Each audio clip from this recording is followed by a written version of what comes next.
All right. Hi, everybody. We are here for another actual play here on DM Tales, and we're doing this wonderful game by the folks at the Yellow Hand. Al Spader and Aaron Pollia are going to be on the stream. They created this game, and now they're going to subject us to it. So I'm going to bring them all on camera right now. And here they are. Why am I there, though? Oh, wait, I'm in the wrong one. Let's go here. There we go. That's the right one. It helps when you hit the right button. So I am here with some wonderful people. I do want to introduce everybody first, or have go through the cycle. I'm going to start with the players this time, Al. I'm going to start at the top left for me. So, Carrie, can you introduce yourself to everybody? Hi, I'm Carrie Bierman, and I'm an old friend of Wes's, and meeting and having fun playing with these new folks, and I think we'll be friends at the end. So, I'm going to do it. I'm going to be. Are we saying who we're playing? Yeah, go ahead if you want. I play Ekaterina Alexieva, and a very bad Russian accent. Very good. We shall see how it goes, and hopefully I won't die. Awesome. Dave, take it away.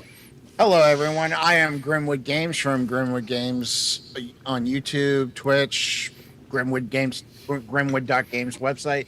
I make games. I play a lot of games with Wes. You should know me by now if you're on this channel. You're also a man for all seasons. A what? Never mind. It's one word over your head. Aaron, why don't you go? Well, I'm Aaron Pollier. I'm the guy that came up with the idea for Redacted and the world. So this is kind of my ball of madness. And no, I'm not playing a KGB officer. KGB would have different shoulder boards. These are actually the shoulder boards of the 10th Directorate. So the Soviet treaty agency that's a part of this game. And we did find out at the beginning of, like, when we were off camera, that Aaron might actually have the correct shoulder boards. We're not sure about this right now. I do have the correct shoulder boards for KGB, for NKVD, for yeah. I love everything about this. Jason. Hey, I'm Jason Campbell. Everywhere else on the interwebs, you'll find me as Shadowmane, including our website, shadowmane.com, where we talk about all kinds of games, RPGs, and I don't know, come on and talk about anything that's fun, I guess. Always a good time. And you have a blog. Oh, and I'm playing Ruth McCarthy. I forgot. I'm Ruth McCarthy. Oh God, you're gonna do the bad Midwest accents. That's great. That's nice. Hi, I'm Wes. I haven't decided. Probably waver for about 20 minutes. Oh, my accent isn't solid yet. It'll waver. I haven't figured out my accent for mine yet. Hi, I'm Wes. This is my channel. This is like my space. So the space is my fault, but this stream is not my fault. And no, I am not playing a pastor. I am playing an alien goblin named He Who Harvests Silicates. And his human name, I just go by Harv. And he's got a little bit of a junk food addiction, so he's always eating sandstone. So that's who I'm playing. And I pass it over to my good friend, Doug Shute. Hi, I'm Doug Shute. I am the account director for games at Kickstarter. And yeah, former content creator. That's how I met Wes. And yeah, just excited to be here to play this game. And of course, I know Al from a little convention that we do up in the Northeast called Granite Con. And Al's been a featured guest. I think was this your second year, Al? This is going to be year number 3 coming up. Is it year number 3? Wow, time flies when we're having fun. I'm vending there this year. Are you really vending there this year? Yeah. I really nice. I wish I could go. So that'd be good. And this is Doug and I's first time rolling dice together. You asked and I've said absolutely. I'm blocking my calendar off right now. Let's do this. That makes me happy. And I hand it over to the wonderful GM for the evening, Mr. Al Spader. And Doug's going to be playing Richard, who is a gray alien doctor, if I'm not mistaken. Yes. It'll be a lot of fun. So I'm Al Spader, GM Admiral.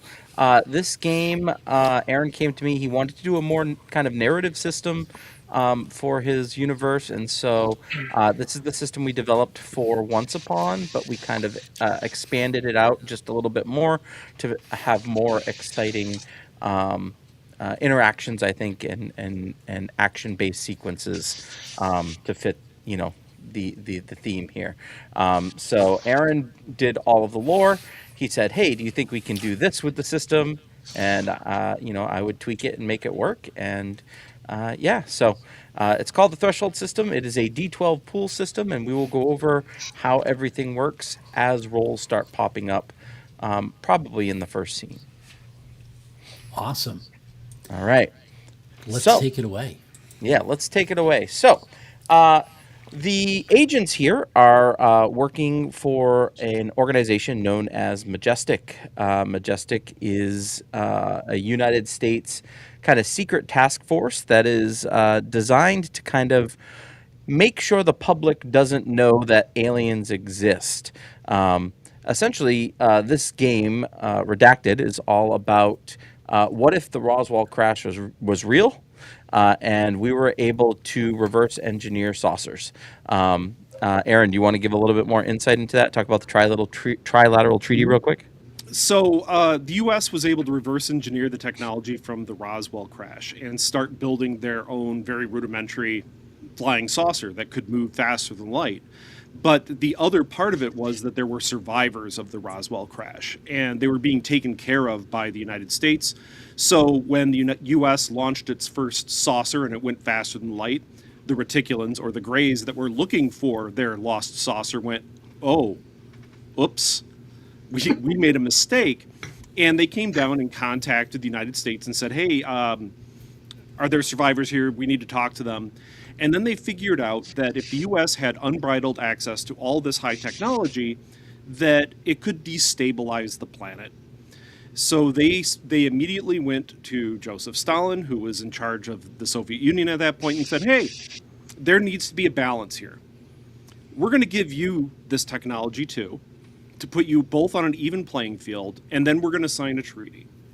And the trilateral treaty is what came out of that, where the United States and the Soviet Union are essentially working together in order to prevent the public from freaking out about aliens. They're not allowed to use alien-derived technology on each other or the unknowing public. And yeah, it's essentially just a way to ensure that the reticulans don't have to worry about Earthlings wiping themselves out with alien technology that they shouldn't have in the first place. So, in lieu of that, we are all currently on a saucer. You've been given a task, and that task is to reach out to the 13th Directorate because they need some assistance on some task. And Majestic and the 13th Directorate often work together. But for some reason, they wanted some Majestic agents to help out. So the inside of this Russian saucer it's very much like a submarine. It's very tight. There are pipes everywhere. There are gauges everywhere. It's tight quarters. And you were there with two 13th Directorate members, Lieutenant Arkady Golopov and Lieutenant Anya Tarakova. And Anya sits you all down and thanks you for coming aboard and for helping out the 13th Directorate. And she basically says, "All right, so here's the deal. We've been getting reports from the locals around the Ural Mountains of strange lights bobbing up and down the mountainsides. Now, we deny that it's any UFO activity or saucer activity. In fact, our UFO or our saucers have not even been in that region of the Ural Mountains. But we are curious: are there other visitors, or what's causing these lights?" So that's something that we've had our eye on for some time. However, a few days ago, a group of college students, some engineers, decided that they were going to hike up into the mountains and potentially find out what these lights were.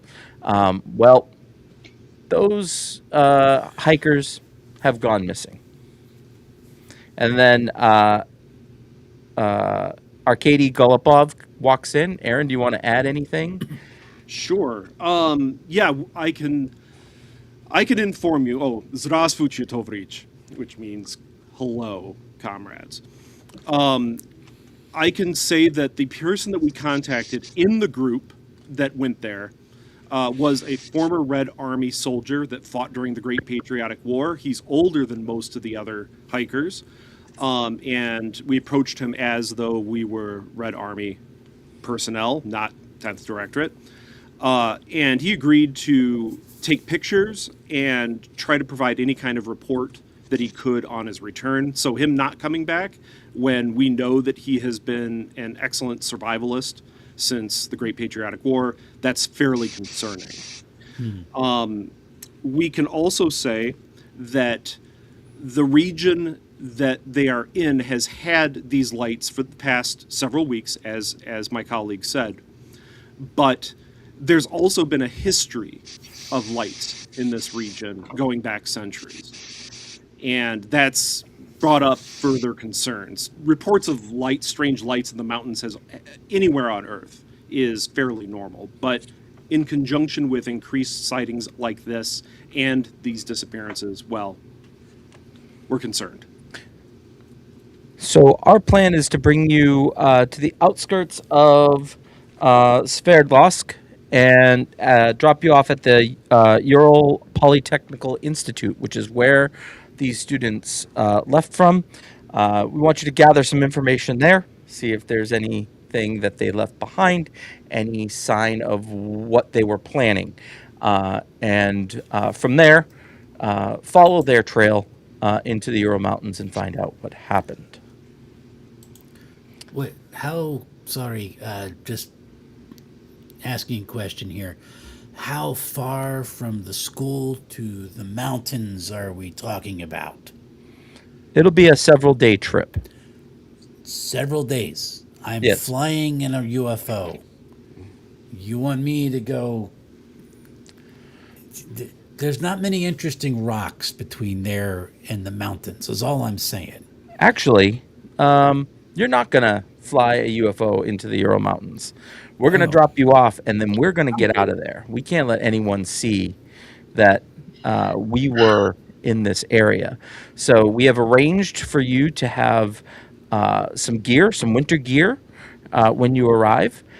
You have a vehicle at your disposal.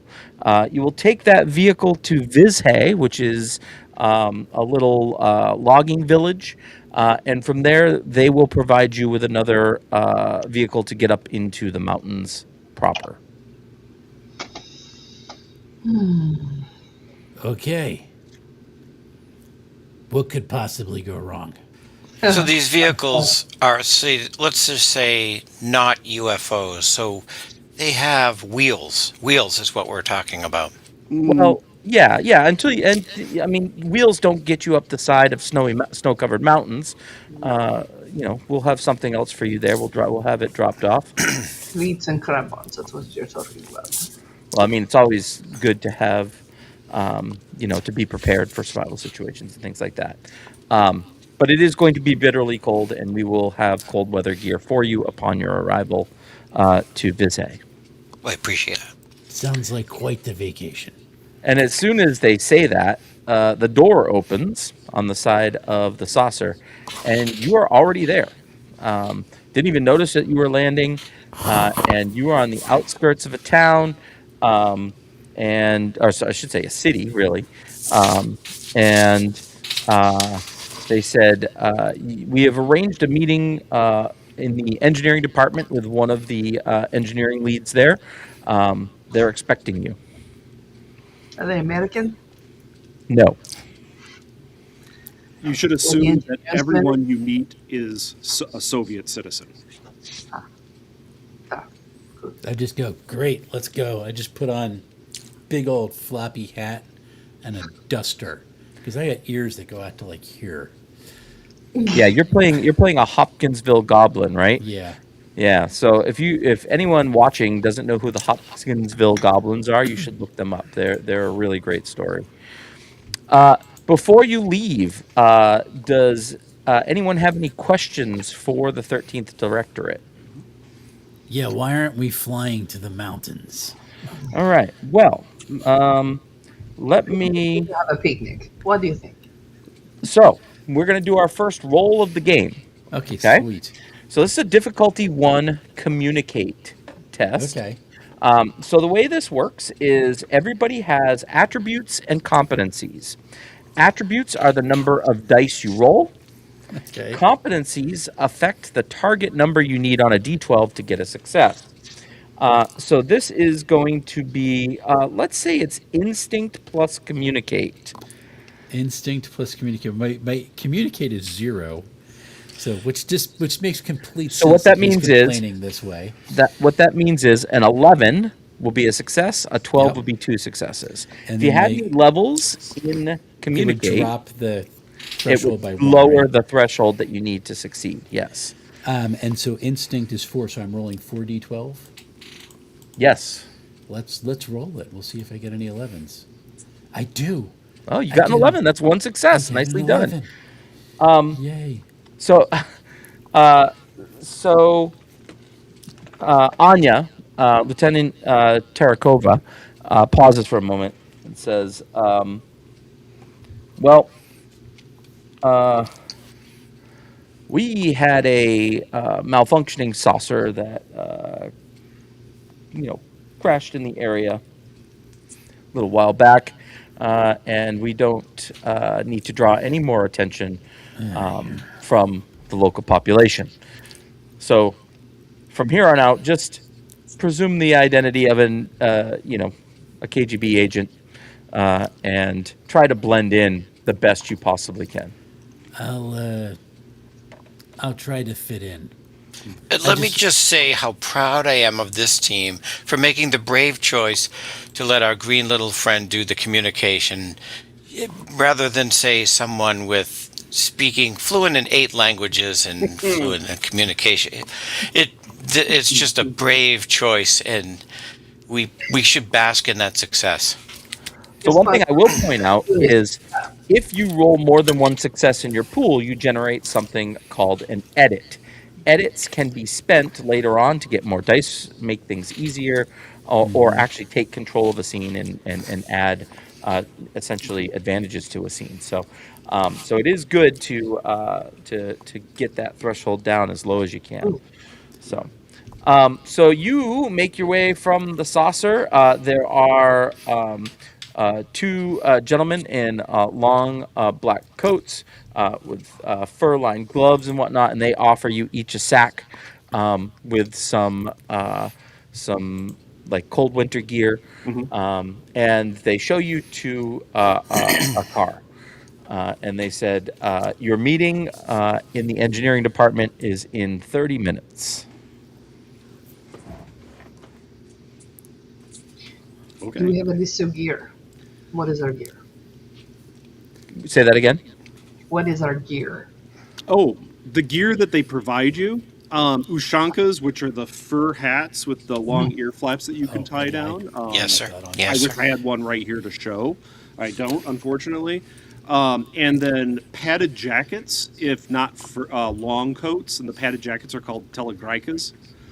But the long coats are just long coats. They're like great coats that you would see from World War I or World War II. Yeah, Harv's just Super he warm. looks at he takes his floppy hat off and just puts the fur hat on his head and like ties it down. He's just keeping that on 24/7 now.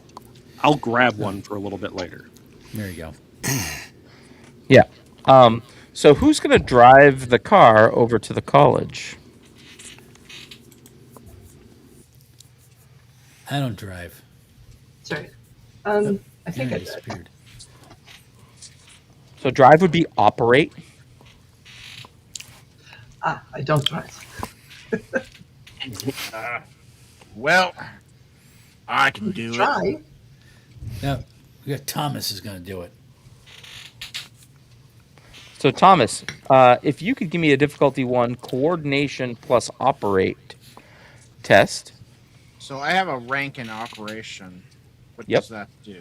So what that's so normally you need 11s to be successful, but Hmm. because you have a rank, it lowers it down to 10s to be Okay. successful on your And you dice. said coordination. And coordination, yes. I got 2 10s. Ooh, nice. All right. So this is great. So you got a success. So you're going to drive over. You're going to find your way, no problem. Not going to be affected by the icy roads or anything like that. And you are going to generate one edit in coordination. So in the future, when you go to do a coordination test, you can spend that edit to add an extra dice to the pool. You can spend 2 edits to lower the threshold of a test, or you can spend 3 edits to completely create an advantage in the scene. Awesome. So you make it to the college. You get into the engineering department, where you find the meeting room, and a couple of professors are there already waiting. They don't. They don't seem too frantic, but they definitely look a little concerned as you sit down around this rectangular table, and they say, uh, it's so great that the country is giving us some people to come search for our missing students. What questions do you have about this whole scenario? When did they leave and how long have they been gone? Aaron, you got that one? Oh, you're muted. Um, you can grab that. Yeah. So they said they left about 4 days ago. And it's what, a 2-day trip to get to the mountains? 2 day trip to get to Vizhay, the logging village. Yes. Gotcha. Okay. Have we received any surveillance, any reports, any observations or cameras from satellites? What do we have? We have no real reports from them at all. They but this is not unlike them. They're part of this hiking club. They often will go out on weekends for hikes, and they are all very skilled survivor and wilderness survival and at hiking. Then they are drunk and grand. Could be. It could be they never made it to their destination too. There are a couple of other villages along the way, um, but this is nothing new for them. Do you have pictures of these guys? Yes, and they can provide pictures of all of them. There are, let's see, 1, 2, 3, 4, 5, 6, 7, 8, 9, 10 of them all together. Okay. And And and 2 are women. 2 are women. Yep. And they left in a pickup truck, a couple of pickup trucks, to head out that way. Okay.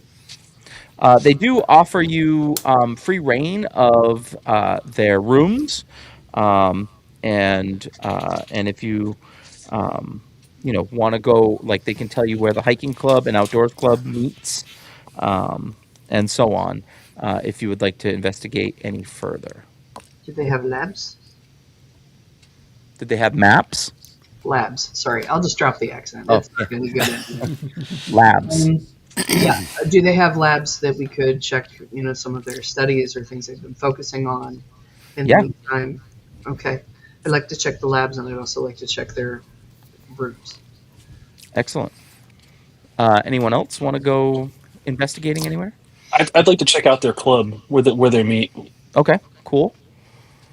The alien's going to stick together. I'll go with him. All right. Thomas, you wanna go investigate any of their rooms or anything like that? Ruth? Yeah, I guess Thomas would go investigate. He's not the greatest at it, so he's Well, you could more go of with a someone else too if you wanted to. more of a point at the enemy and lead him there type guy. It's okay. I'll take care of you. It'll be fine. All Uh, right, so I think what I'm hearing is you folks will head to the lab. That's a good idea.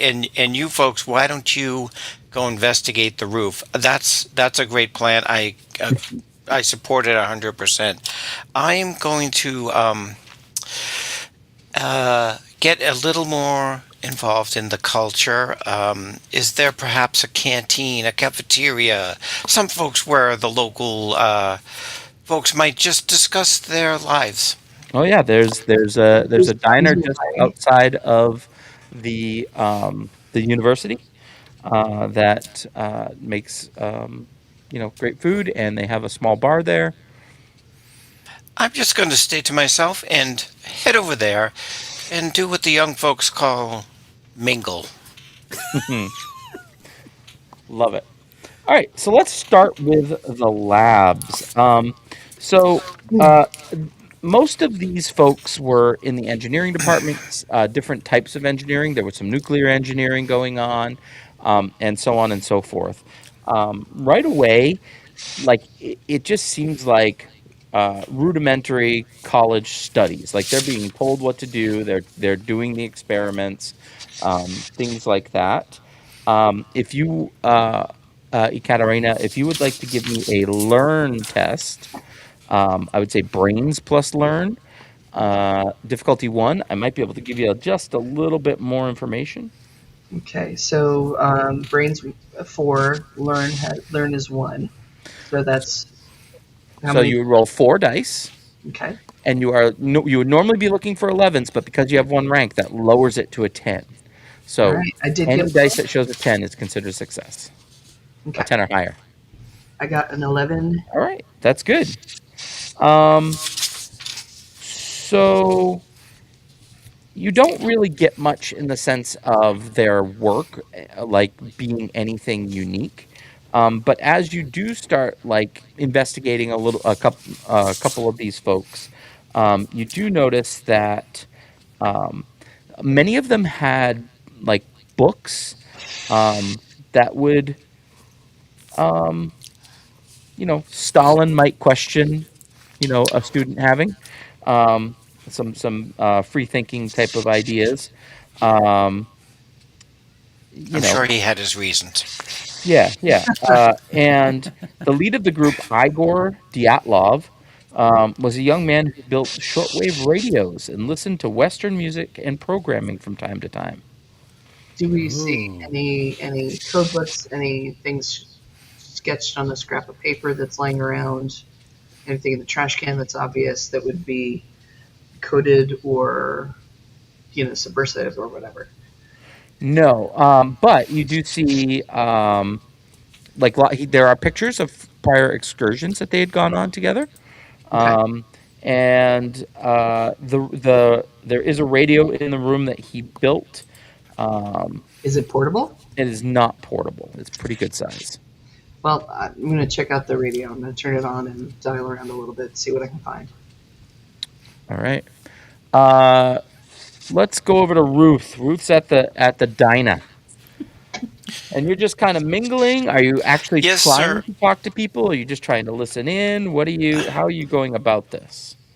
I will initially kind of look for a place against the wall where I could be nondescript, and I am looking out for anybody that I think would qualify as suspicious. Somebody Mm. who is a little bit out of their element, or perhaps a dairy inspector. So that sounds like instinct to me, right? If you're trying to like Okay. figure out what they would do, and that would either be I would give you observe, um, or I would even allow you to take deceive. Use deceive on this, trying to see if someone is trying to deceive you. Okay. I'll use deceive, but that will give me 7 dice. No, what's your instinct? My instinct is 5. Okay, so you have 2 in deceive. Yep. So that's going to lower your threshold Oh, lower from the 11 threshold, so down it's to 5 9. plus the So you get to roll threshold. Yeah. 5 dice, succeed on 9s. 1, 2, 3, 4, 5. All right, we'll see what we get here. Oh, Ooh. I to, see to 211. 11s. All right. So you get mark off one edit under instinct, which you might be able to use later. That's pretty awesome. Oh my. Um, yeah. So you don't see anyone that looks very suspicious. You do, however, see a supply order shows up, and they start bringing, it looks like, food to the back, and a couple of boxes of alcohol. No milk, though. Well, that's a good sign, isn't it then? Perhaps I'll follow those folks, non-milk drinkers. All right. Now we're going to the club, right? We're going to find the outdoors club. Um, so the outdoors club, they meet once a week or two times a week, and then they go excursions every other week or so. Um, and again, they reiterate that these are not amateur hikers. They have done this before. This should not have been hard for them. Hmm. Um, uh, I guess the route that they were choosing to take up into the Ural Mountains was a little bit trickier than maybe some of the safer routes, but it still shouldn't be beyond what they're capable of.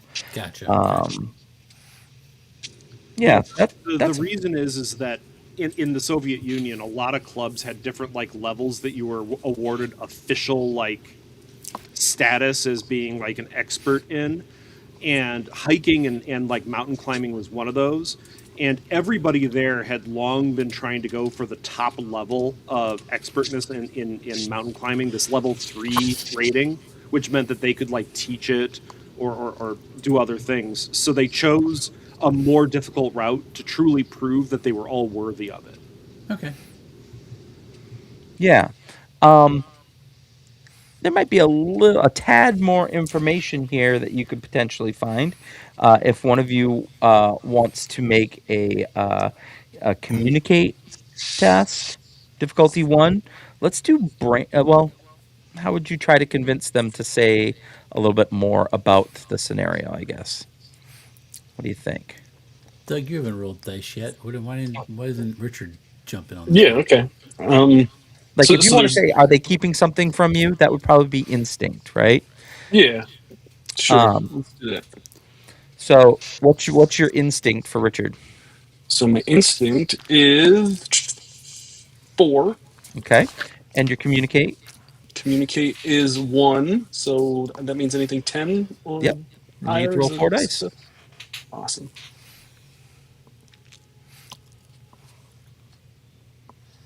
I've got 1 success. I see one success there. Awesome. So as you are getting ready to leave, one of the members of the club, kind of like walks up next to you and just kind of like under his breath, um, it's like, listen, that route that they're taking, it takes them right to a part of the mountains where like um, where the mountains howl at you, um, like the wind blows through and it sounds like monsters are howling at you. Some of um, the old indigenous people of that area, were a little concerned about the mountains that howl. Okay. Okay. Um, and then does he just walk away?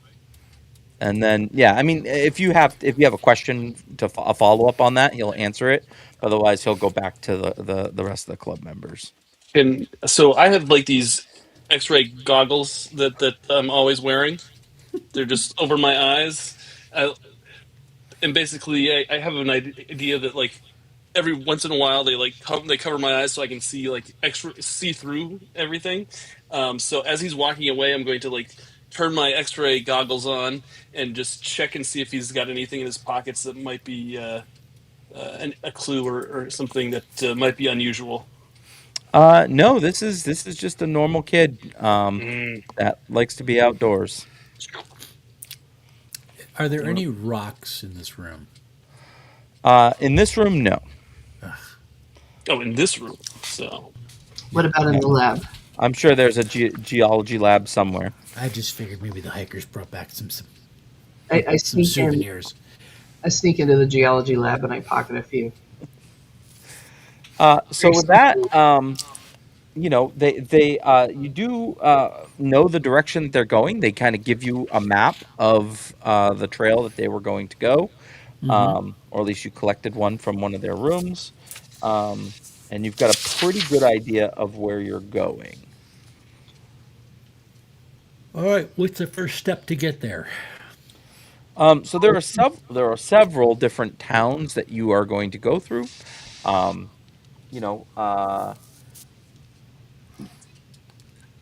for the sake of keeping this short, we're not going to role play each of those towns.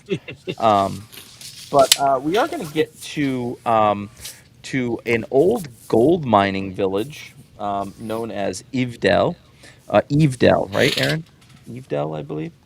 Um, and what's interesting here is um, as you drive up on it, one of the big things that you see off to the west is a giant gulag that is there.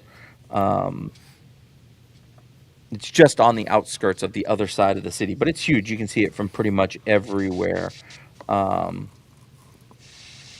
Do I know and about it? a- like these people are like they're blue collar workers, Okay. um, and yeah, you have an opportunity. Like as you're driving, you see some people walking up and down the street.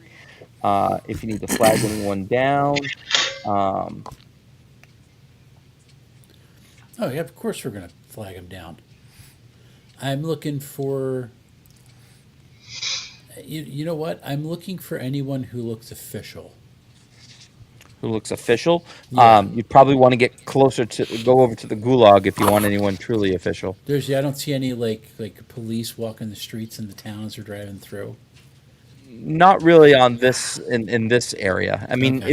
if like closer to the other side of town, you probably would be able to find like a soldier or something like that. I would imagine. I'm just thinking like on route or something. Maybe there's a popular shop, popular like coffee shop or something as we drive through town.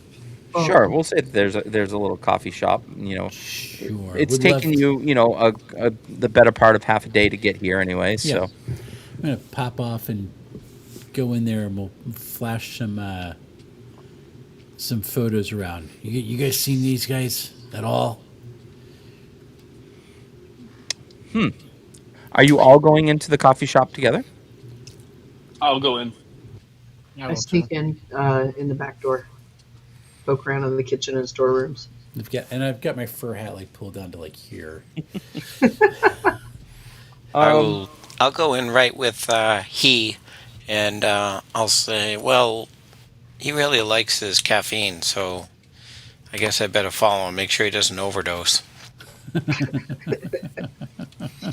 But you drink it black, right? You really want to stay away from the creamers and such. Okay, back to our story. So, all right. So you're starting to ask around. You're holding up pictures.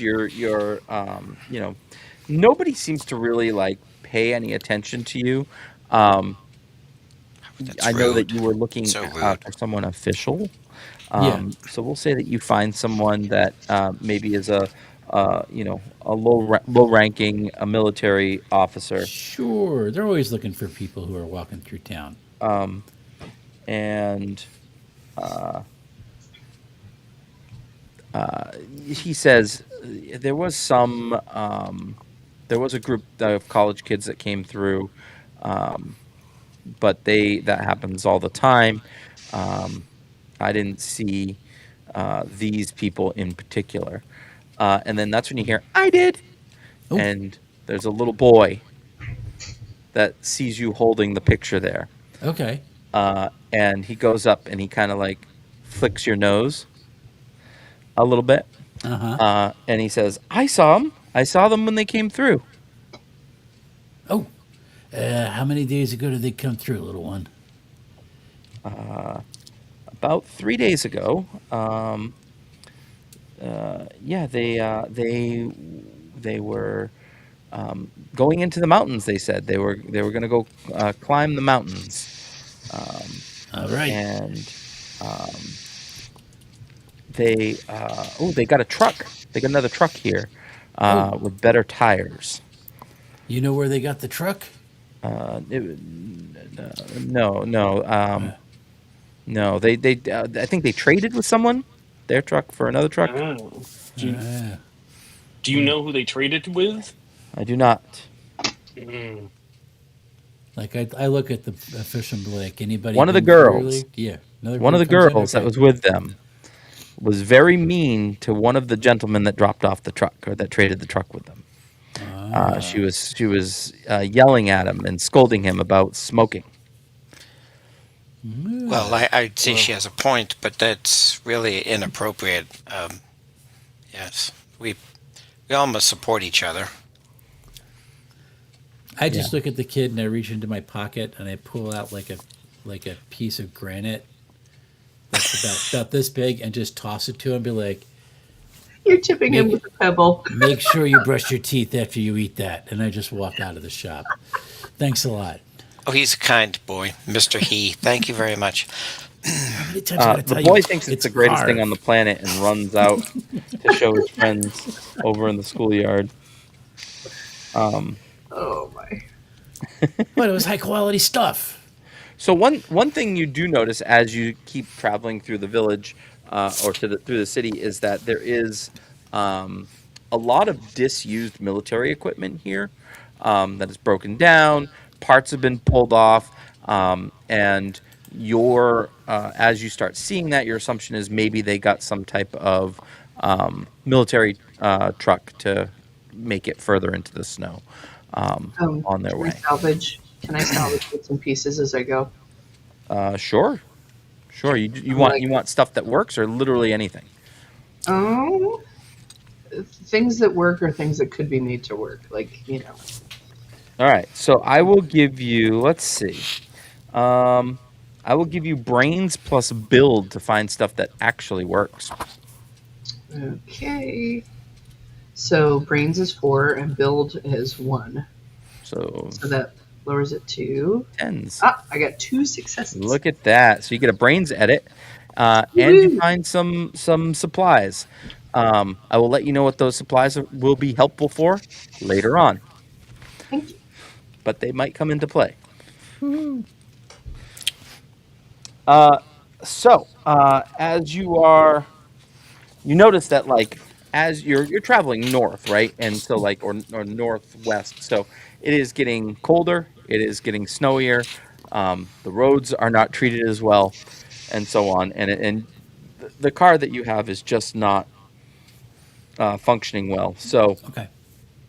um, as you get to the outskirts of town, you see the gentleman who gave you the cold winter gear is on the exit out of town, and he's sitting next to something that is pretty cool. He flags you guys down and says, "I was able to procure you this," and he holds up this thing. Uh, There you this, go. this is called an aeroson, and basically, it's an old school It's a sled. snowmobile that Yeah. works with a fan on the back. We're going swamp boat. It actually has We an are. aircraft engine on the back. Oh yes, that's right. They Oh. did upgrade it to aircraft engine. Yep, yep. Um, so this vehicle is great. It can carry 2 people, but it's got pegs on the back for to tow people behind it with skis. I'm sure glad I'm driving. So as you are ready to set off into the cold and into the snow, who's going to be in the Aeroson and who's going to get pulled behind it? I know how to ski and brush. I mean, Harv's already complained that he's had to walk. There's no way I can add a picture to chat, is there? Not to public chat, unfortunately. Yeah, I put one in private chat Oh, for great. people. Yeah, I can try to drag that on. Give me a second. I've Here. been actually putting a lot of mood pictures in there. Sorry. No, that's fine. Is my fan picking Oh, up? nice. Here we go. Because I actually got the stats for it. Do you really? Okay. Oh my gosh. That. This thing is I amazing. like the little gun turret though. Of course, it had a gun turret. This one actually doesn't have a gun turret. Aw. My little Russian spy heart sank. But essentially, it's so vehicles in this game have attributes, and when you are making tests using a vehicle, you use the vehicle's attributes instead of your own, and then you use your competencies with that vehicle. Cool. So if this comes into play later, we'll talk about it. So, who is going to travel behind on skis, and who's going to be inside? It's just Thomas says he's going to drive. Thomas says he has to drive, so we each have a 25% chance. Although, is Mr. He, are you a little shorter than the rest of us? My name's Harv. I don't know why you keep calling me he. That's my sister. I don't know what you're doing with that. Harv. I don't. Where I come from, this frozen water thing, this doesn't happen. I'm going in the All right. thingamabob. Thomas and this Harvey gentleman will ride, and the rest of us will ski. I'm not sure I'm any better at skiing than I am at driving, but we'll find out, won't we? Now, you know, you know what Norman Vincent Peale said in The Power of Positive Thinking: if you can think it, you can do it. Let's do it. I'm looking at it like I don't think they know that guy here. So just Oh, don't I'll believe get it. you all copies. It's a wonderful tome. So this vehicle is much, much better on snow than not on snow. So if you're on gravel or dirt, its attributes all drop by 1. Luckily, you're on snow right now, so that's not a big deal. And it's starting to get late. The sun's starting to set. You should be able to get to Vizhay, before it gets, too late, and the temperature really drops. So this Aerosan, it's in really good working shape. It travels really fast. It shakes a lot for those that are riding inside, and All the yeah, rocks fell out of Wes's pocket. it's very, they're rattling Very. in the bottom of the thing. very loud. Yes. I mean, it's an airplane propeller, so so it is very loud, pushing you across the snow. And we'll just assume that you all had brought skis with you anyways, because that's something that you might need when you're traveling across snow. Love So, true story. There was a time where the second seat in the Aerosan was replaced, and there was turrets put on top of them. They, of course, Here it yeah. is. So That's what it wild looks like. and terrifying. And I Absolutely. believe that Finland and Sweden both modified it as well on their end of the war, which was kind of cool. I love the fact that we were swamp boating through the Ural Mountains. It's just great. On an Exactly. aircraft engine. Yeah. Just makes it better. So as you're traveling, there is like there is a logging road here. It is fairly nondescript, and fairly easy to waver into the deep snow on either side. So Thomas, as we're driving, I'm going to give you an operate test with this thing's Uh, we're going to say it's maneuverability to try to not get My. pulled into the snow bankings on the side. So this thing's maneuverability is 3. It if it's driving on terrain that is covered by snow, its attributes are increased by 1. So this is actually 4 dice plus your operate. Let's make operate. Mm-hmm. Only difficulty 1. Operate is level 1, so. Looking for 10s. Don't crash us into trees. Oh, sorry, roll twice. I got 2 12s. Oh, nice. All right. So that is 2 successes. Awesome. He gets an edit. Yeah. Well, technically the vehicle gets an edit. Those rules Okay. don't exist yet. Look for an expansion. But yes, you basically don't even have to make any more checks on the way up. Like you've got a really good feel for this. I mean, you're ex-military. Maybe you've seen one of these before, but you're able to before you see the logging village, you smell um, the scent of burning wood. Um, and as you start to get closer, you see a big smoke tower billowing from the center of this village. And as you start to get closer, you see some old rundown equipment that's all rusted out and partially covered in the snow. And you see a couple of, let's say there's probably about a dozen wooden shacks, all radiating around a central bonfire, essentially. And there are several workers, out singing songs and telling stories around the fire.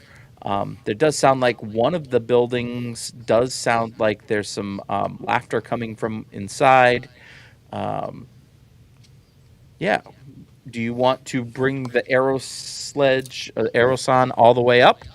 No. They're very, very loud, or do you I want shout. to? I shout as loud as I can to halt or to not go in yet.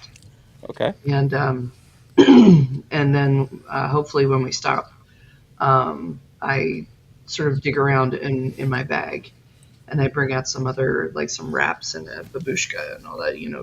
I try and then I start hunching over and walking a little slow, and I'm basically trying to do disguise stuff and look like an Love it. older woman. You're doing the grandma bit again. If it works, it works. It didn't work at Budapest. I'm just pointing that out to you. A lot of things didn't work in Budapest, and half of them were your fault, at least. You blow up one. At building. least. Yeah. Okay. Mr. Harv, you remember Budapest much different than I do.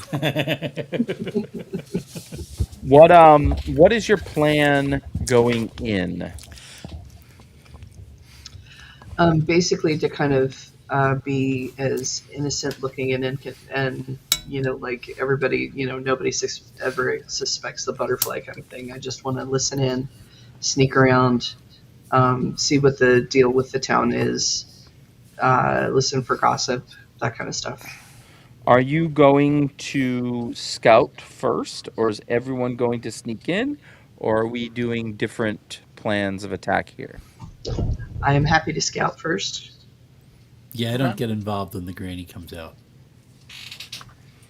Chicken. Anyone else want to scout ahead and use Yeah. some other means of investigation? I'll scout as well. I mean, you do have the X-ray. Yeah, that's what I'm thinking. Anytime I can use those. Yeah. So, Carrie, can I do one thing though? I'm going to hand you the photographs. Thank you. Yes. Okay. I'll pretend they're my grandchildren or something, and how I'm coming here to meet them, and I'll make it a sweet, sweet story, and everybody will think, oh, what a nice lady. Yep. She must really love her grandchildren. I'm staying in the snowmobile, just complaining why some idiot thought it was a good idea to freeze water. So, Richard, you have some interesting stuff here. You've got a water lantern, but the X-ray specs So the way props work in this game, and the props are on the back of your character sheet, is Hmm. if you have any prop that could apply to a test, you get one additional die from that prop. You can only ever get Okay. one additional dice from props, no matter how many apply to the test, but it does give you a little additional reach. And many of the props, such as items and weapons, have additional effects as well. So for the case of this, it sounds like you just want to go up and scan the area. Do you want to use your X-ray specs on any of the buildings? What is the plan here? Yeah, I think just scanning the buildings to see what's inside them and let everybody know what's going on inside them. All right, because you have the X-ray specs, I'm not even going to make you roll, because you are able to see inside all of these buildings and without difficulty. So there are many bunk houses that have 4 bunks each, each with a little fire place in the corner. There is it looks like there's a couple of tool sheds. And then the big one that you're hearing the laughter coming from, this looks like it's like a little game hall of sorts. Like you see some people playing darts.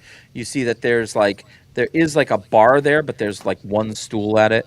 And there's only like 3 or 4 people in there laughing, and they're all mostly just paying attention to the darts.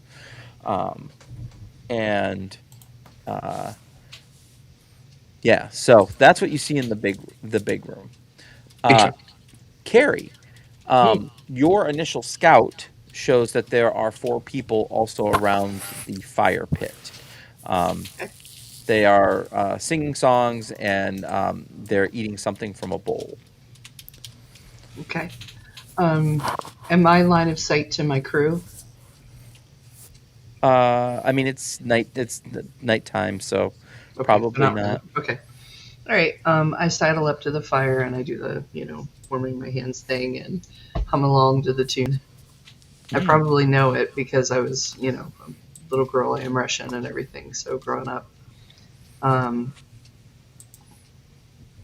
I ask, how things are in the town. 2 of the gentlemen are like, "Ooh, a woman up this way. That is a rare sight." Oh, is Carrie the only person of a non-male persuasion? No, Ruth. Ruth, yeah.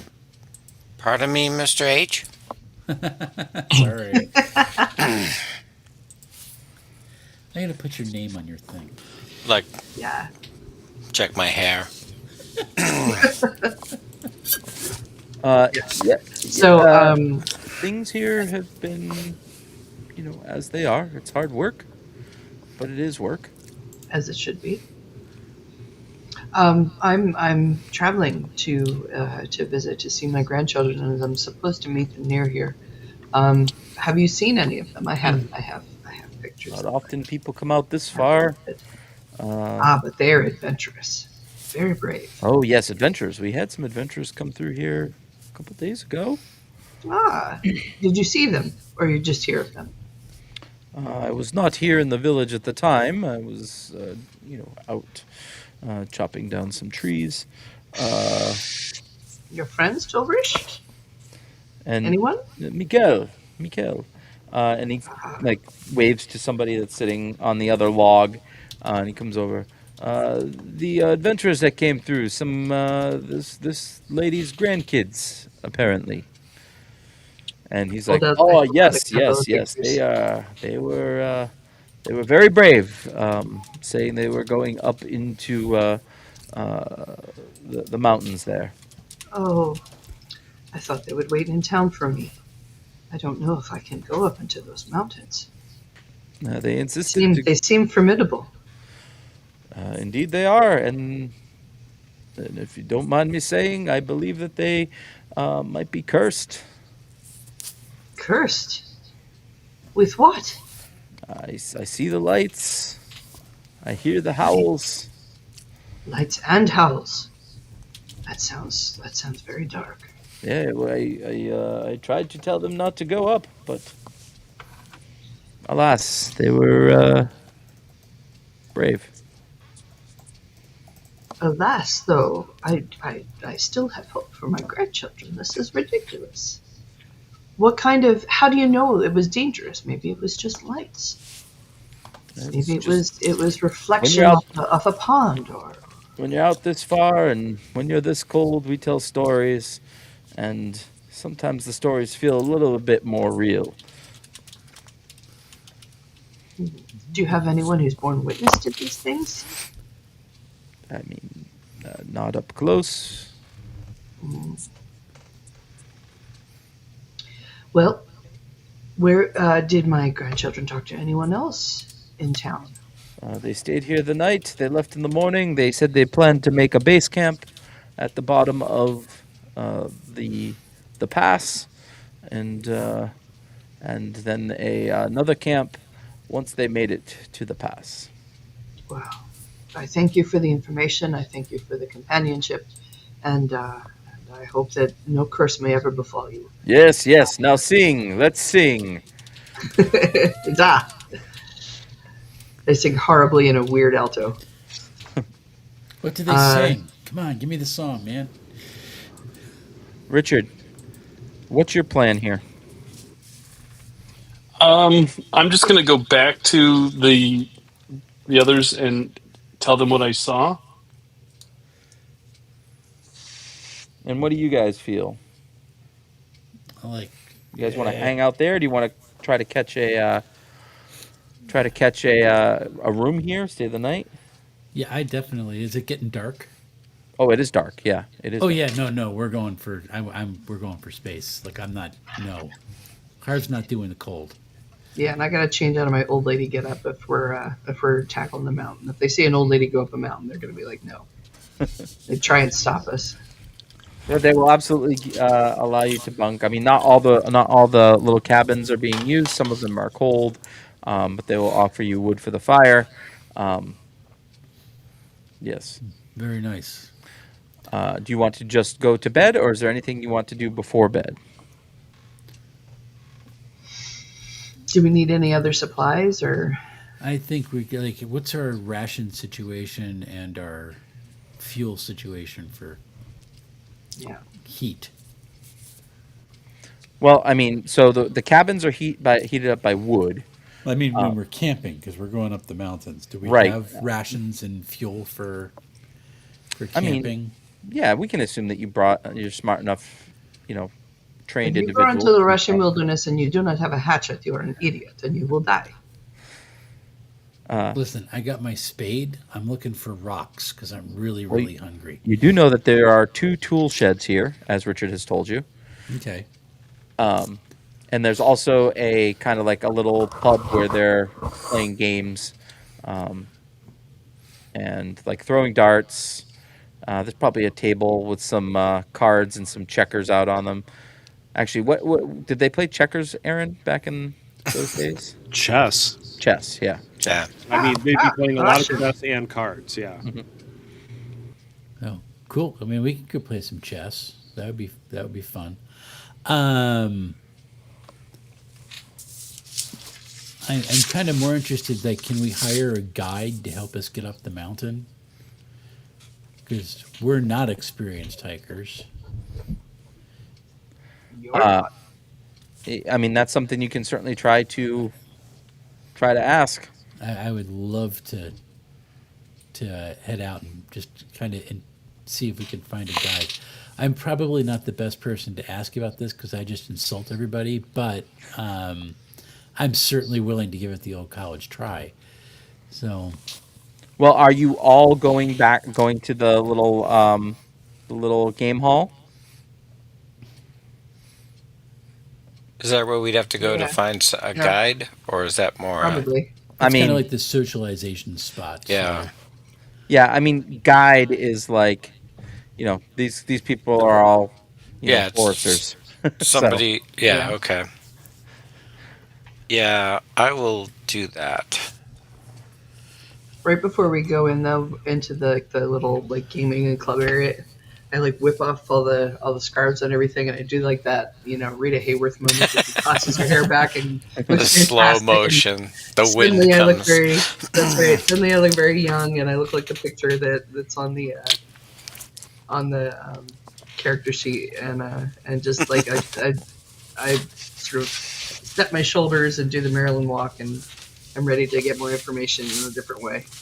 Okay. Maybe influence some people.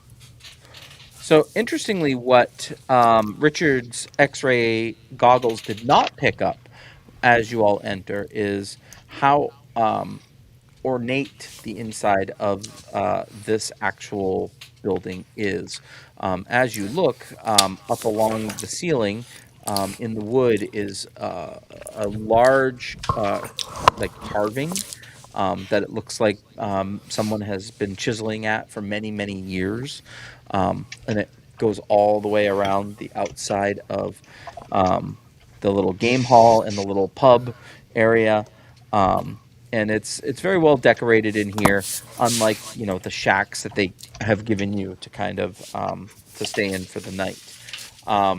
The person behind the bar is introduced himself as Ivan Rempel, and he says he's actually the boss of the camp, and he said the workers work best when they're happy, so this is what I do at night. Vodka? That's not even a question. Yeah, I didn't. I wasn't a question. I was asking it. That's good. It's like I think you'll find a bottle under each of your mattresses as well. Fantastic. And he says, "Welcome. What brings you out this far?" Well, we're on an adventure, and we would like a guide. Guide.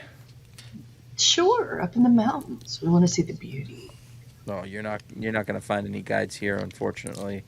The people Why here not? are they don't Is trust there?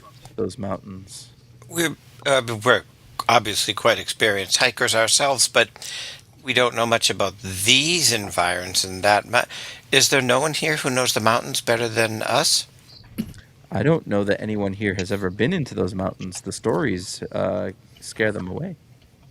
Oh my! I'm just Well, sitting here. I've Go never ahead. been scared of that sort of thing, but there's no one as brave as us. It's so sad. I'm sprinkling sand into my vodka.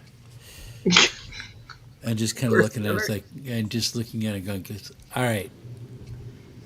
Nobody wants to tell me about these stories in the mountains. What is Well, I so can- scary about these mountains?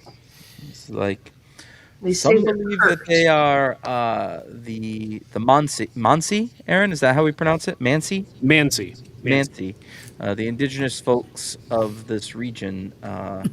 Some say that they've cursed those lands or blessed those lands, to protect them from outsiders.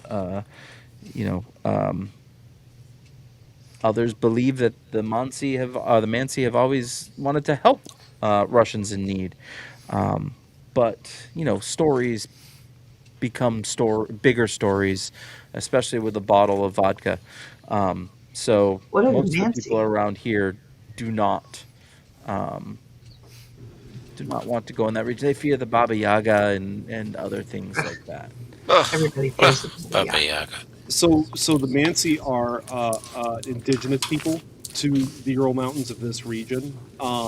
They're fairly Russified, if you understand what I'm saying. Yeah. At this point, but they're still seen as an other by some. That's about it. They're an indigenous. Okay. people. Okay. I didn't Well, know that's if what it I was was just like about a to name say, of for course. a name for a different, creature or something. Okay. If anyone wants to give me a difficulty 1 learn test, you might be able to learn a little bit more about the carvings on the walls. Sure. What attribute does it go to? I would have it be definitely brains plus learn. Okay. Brains plus learn, looking for a 10. No. Crap. That's awful. Well, I must say I read quite a bit. Is there perhaps? Let me recall. Can I make a roll, or is that not? I'll let you make a roll as well. All But right. before we do that, let's talk about Ekaterina here. Yes. Ekaterina So did run. not succeed. So, No. when you don't succeed on a test, we don't have hit points in this game. Mhm. Instead, we have something called problems. Uh-oh. Problems are the opposite of competencies. So once you start suffering problems, your threshold can go back up Okay. when you need to roll a test. So um, I'm going to say, and I'm gonna leave this up to you, Katarina. Mhm. You have suffered a problem. You are either confused about what's on the wall, or you are inhibited because you've been drinking too much. Your choice. I can hold my vodka. I am confused. Okay. So so just feeling one dot of confused, and that means that if you make another brains test, Hmm. essentially you count down to see what your competencies would give you, and then you would count back up for your problems. Okay. If you Ah, ever have all six I see. problems assigned to an attribute, you are removed from the scene until you can clear some of those. Ugh. Oh my. Maybe I should have used inhibited because of alcohol. At least that would improve it some after time. Ruth, you said you were gonna make a check as well. Well, of course. As Norman Vincent Peale said in The Power of Positive Thinking, I think, therefore I am. So I have. Descartes. Never mind. So Anyway, brains plus learn. learn. So I have 2 in learn, so I need a 9, and I have 5 dice in brains. Look at you. It didn't work out as well as I thought. 2 12s, though. All right. There So you that go. means that you 12s do count as 2 successes, by the way. So you've got 4 successes there. So you have Nice. all 3 of your edits filled up in brains Look at this that. time, Yep. which is really good because you can use that to create an advantage later. You have to read the book, Mr. Hale. That's So all. here's what you learn. So you do see actually pictures of the Baba Yaga up there. You do see pictures of something known as Leshy, which is a giant, Oh my. um, uh, a trickster, the Zartisa. It's like a phoenix-like creature that flies at night and illuminates the forest. And something called a Leshrol, which is a mole-like creature that eats bones. I'm just assuming this is all being conveyed to us. Gone. Yes, sounds like a lovely place. Yes, sir. And Ivan, who you've been chatting up quite a bit, he said he can't offer you a guide. He needs his workers. They're not going to want to go up there, and he sure as the heck's not going up here because he has to make sure that these idiots don't kill themselves tomorrow. Uh, and but what he will do is he can draw you a map to the area, like right up through the pass, where the hikers said they were going. Sounds good. That's appreciated. Excellent. So, anybody else want to do anything tonight before bedtime? No, not really. All right. So we'll fast forward through the night. Ekaterina, you can erase your problem. In the morning, you are no longer confused because Ruth has told you all about the trickster giant and all that, those fun stories that have been told. Thank you, Ruth. And I don't know how early you all get up, but the woodsmen are up pretty early, getting out to work. And as you are starting to get your stuff together, the village is basically empty.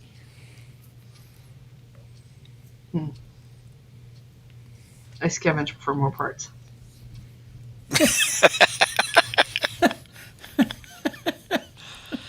She's quite a Not a something, ton of isn't she? parts in the village proper, but there Well, is you said as we were coming up on the village, there was But like wrecks there's of the things and yeah, that's on commissioned the and outskirts. whatever. Yep. Yeah. So that's what I want. I want to But we've find heard little tell bits of and 2 tool pieces. sheds also. Yeah. What Oh would you yeah. like from a tool shed? Oh, do I get to pick? Um, rope. Okay, you can find some rope. Um, What else? pickaxe. Do we Uh, already have a pickaxe? no, there's probably no pickaxes in this area because they're Okay. really cutting down trees mostly, not really digging trenches or Okay. Then pounding the extra stone. cleats. Yeah, you could probably find stuff like that, like a saw. You could Yeah. probably find a hatchet if you need to. Mm-hmm. GPS And system. any leather belts or harnesses. Yeah, we'll say that you can get some leather straps as well. Woo! Jackpot. I'm taking 2 bottles of vodka. Taking what? 2 bottles of vodka. Yes. Okay. Great. Yeah. All right. So as you have gathered your supplies, you've gathered your vodka. You start packing up the Aeroson again. Is it the same traveling um, procedures as last time? Same people skiing behind? Yeah, I'm good with it. worked the first time. All right. Ruth is like, I'm already in the oh, field. that seemed So to work the first time. With a gaze towards Mr. H. Why Uh, don't you rest again? Not bitter or anything. Thomas, you go to start up listen, the I gotta lean to keep the thing going straight. you start up Work the up here. engine. Yeah. Everything goes well, and you head off following the path that you believe they took. It is daytime, which is nice. There's no snow right now, but it is definitely a blustery kind of morning. Um, so as you are heading out, you know that they were going to make a base camp at the bottom of the mountains. So that's kind of what you're scanning for. It has snowed quite a bit since they've gone through. So I need someone, maybe in the vehicle, to give me a difficulty 2 observing test. This will be probably brains plus observe. I can do that. So I have brains 5 and observe is 2 ranks. So I'm looking for Nice. a target 9, and I'm doing 5 dice. 1, 2, 3, 4 are on there. There's the 5th. Let's roll. Okay, I got 2 Looks like 2. successes. Nice. So you can generate an edit. And Oh no, wait! It was brains. difficulty 2, so you don't generate an edit. No, no. Okay. But you are Rats. right up ahead. You do see covered in snow, a something flapping in the wind. It looks like it might be like canvas material. Oh. Hey! Stop! Look at that! Keep going. What? No, stop it! Definitely trying to stop. It's up to you guys because we can't hear a thing you're saying with the engine between us. So, Thomas, what you're starting to notice is this area, like even though it's designed to stay above the snow, Yeah. the snow is so loose and almost icy that you're starting to actually sink down through it, and you think that you're pretty much at the point where you're going to have to be on foot from here on out. All right. Well, I will stop. Be like, it's on foot from here, guys.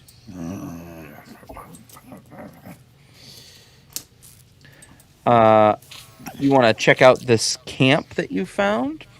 Absolutely. All right. So, let's see. I am going to allow you to just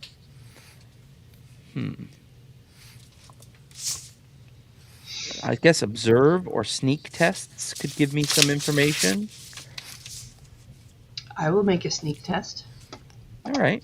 That's my So good thing. this would be coordination plus sneak. Okay. So Difficulty 1. coordination is 5 and sneak is 3. So rolling. I got 1 success, but they're all lowered by 3, so that gives me 9s. So I got 3 successes. Awesome. Is that right? That is right. Go ahead and take 2 coordination edits. Now, you find a small amount of hidden supplies in a canvas bread bag hidden underneath the snow.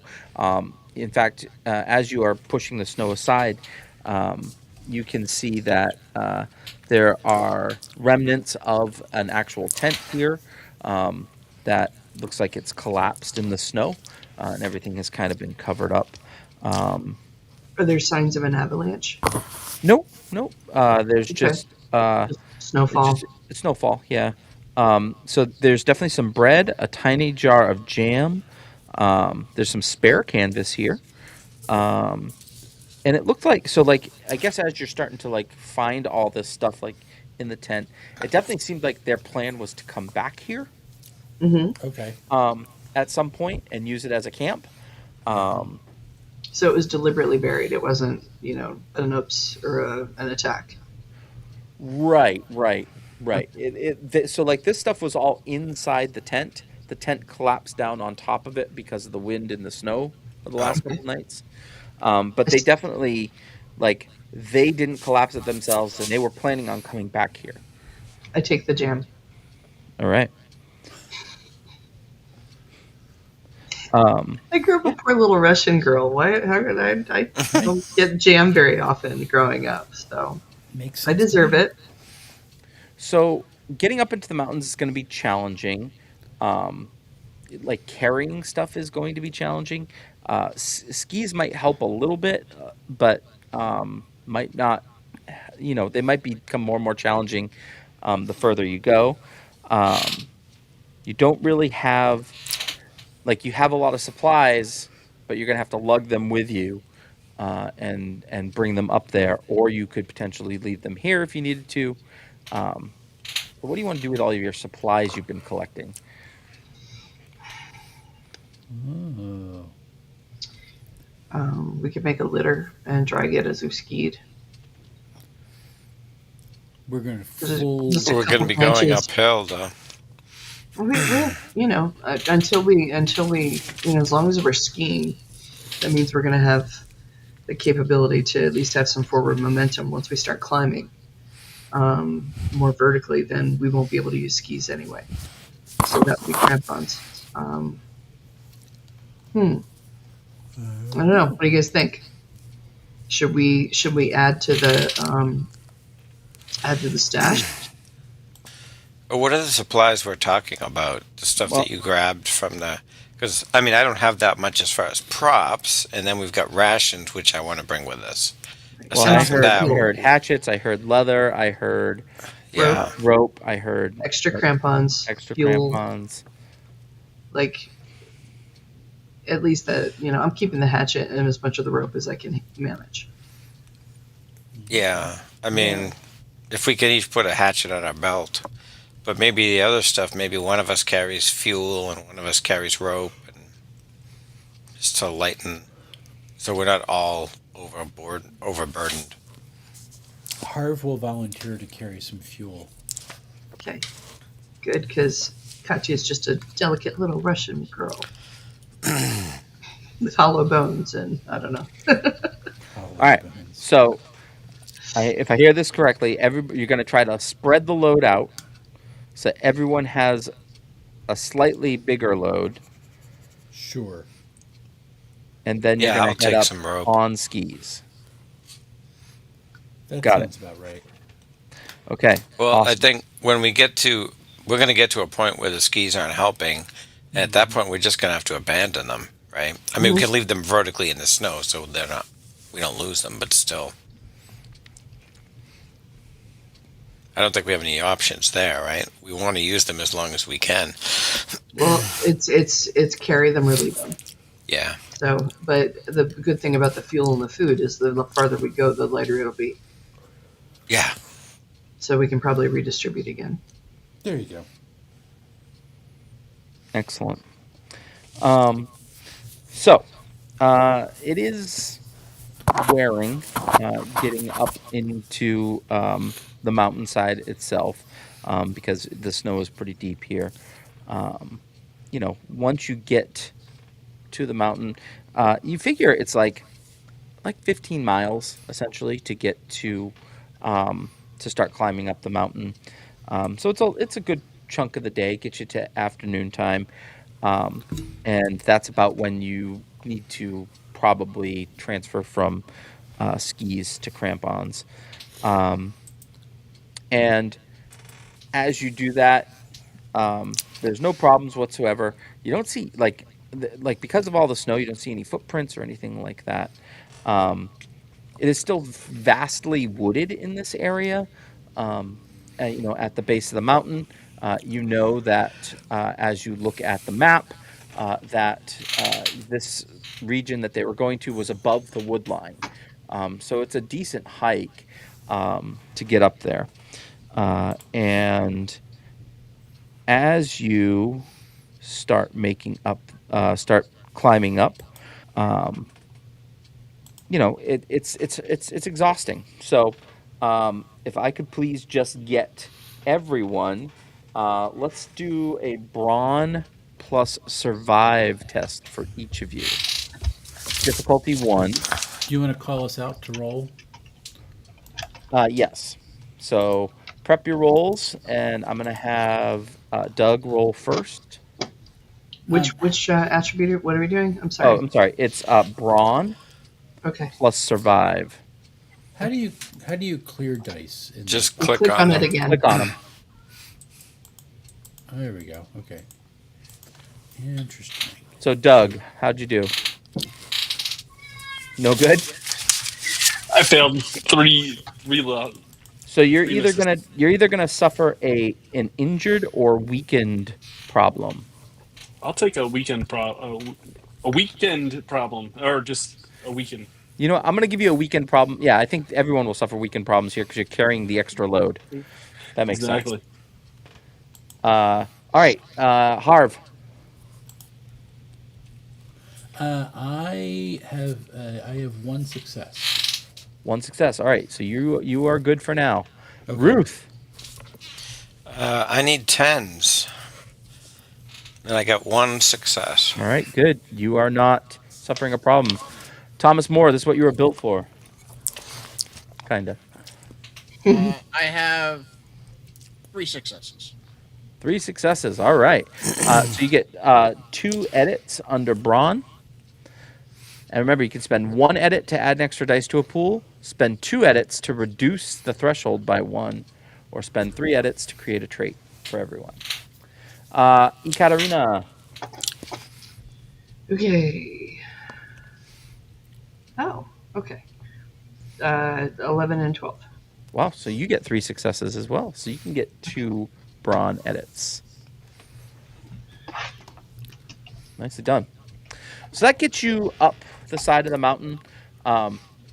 Richard, the gray alien, he's a little bit like he's feeling a little weak in the knees climbing up here. I mean, he doesn't have a very strong body type. You know, Hey, now I'm role playing. Don't. right? Richard is a gray alien for those that are wondering. So 3.5 feet tall. He's Thor from Stargate. Yes. Yeah. So you make it up to the tree line, and as you step out from the tree line, it's rocky up here and icy, and there are still like several gullies that are filled with snow for sure. But for the most part, the climb kind of evens out as you get up here. And as you are walking, following the trail from the map, let's see, who would be in the front here? I would assume Thomas. Thomas. Thomas, could you please give me? I'm going to give you instinct plus observe, difficulty 1.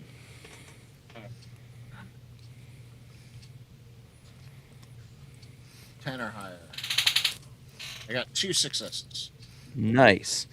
All right. So here's what I'm going to allow you to do. You can either take a success and an edit, or I can give you 2 total successes, and you can find 2 of the campers or 2 of the hikers. What do you think? I think 2 successes. Okay. So as you are stepping out, you notice just to the right, under a pine tree partially covered with snow, there are 2 bodies. I think they kicked the bucket. What? One of the bodies, you'll notice, is not wearing a shirt. The other body, you'll notice, is not wearing any shoes. I just They call got Richard. looted. I call Richard over to the body. Yeah, I'm gonna go and inspect the one without the shirt. Didn't they say they were expert hikers? This doesn't seem like expertise that All they right. use. Isn't there that thing, the paradoxical something or other? I don't remember the term, but like when you are having hypothermia, you take off your clothes thinking it will make you warmer, but it's a mental. I don't know. I saw it. Well, On, let's have Richard go ahead and give me a. This is going to be brains plus heal for Richard. Brains. So I have 5. Where's the heal? Okay. Left So side. I've got 3 in that, so that brings it down to 8. Yep.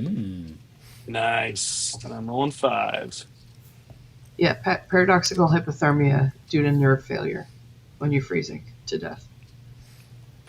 I've got 1, 2. I got 4 successes, I think. 1, I looked 2, 3, 4. Yeah, absolutely. All right. nice. So here's what I'm going to do for you. I'm gonna give you 2 bits of information, and then you can take 2 edits under brains. Okay. So the first thing that is very like there's no injuries anywhere on them aside from what might be like scavengers, like animal I was going to say, are scavengers. they human teeth marks or? No, no, like birds mostly. Small mammals and whatnot.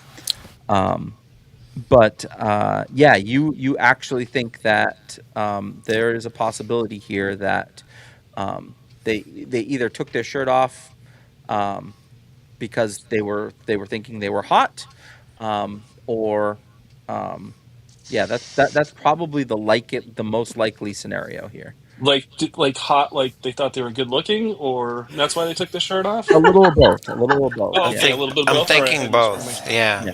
Yeah. Yeah, good. Yeah. All right. Yeah. So that is so you have found 2 of the 10. What would you like to do from here? Well, we pull up the stack of photos and we, put aside the ones that are matching. Aaron, do you want to pronounce those names, or do you want me to do it? Do you have page 101 open? I do, and these are the ones by the tree. Right at the forest edge. Pine tree right at the forest edge. That is Krivolashenko and Doroshenko. Sorry, So I'm 2 of the I still engineers. have problems. These names are not necessarily important right now, but they will be at the end of this when we have a discussion.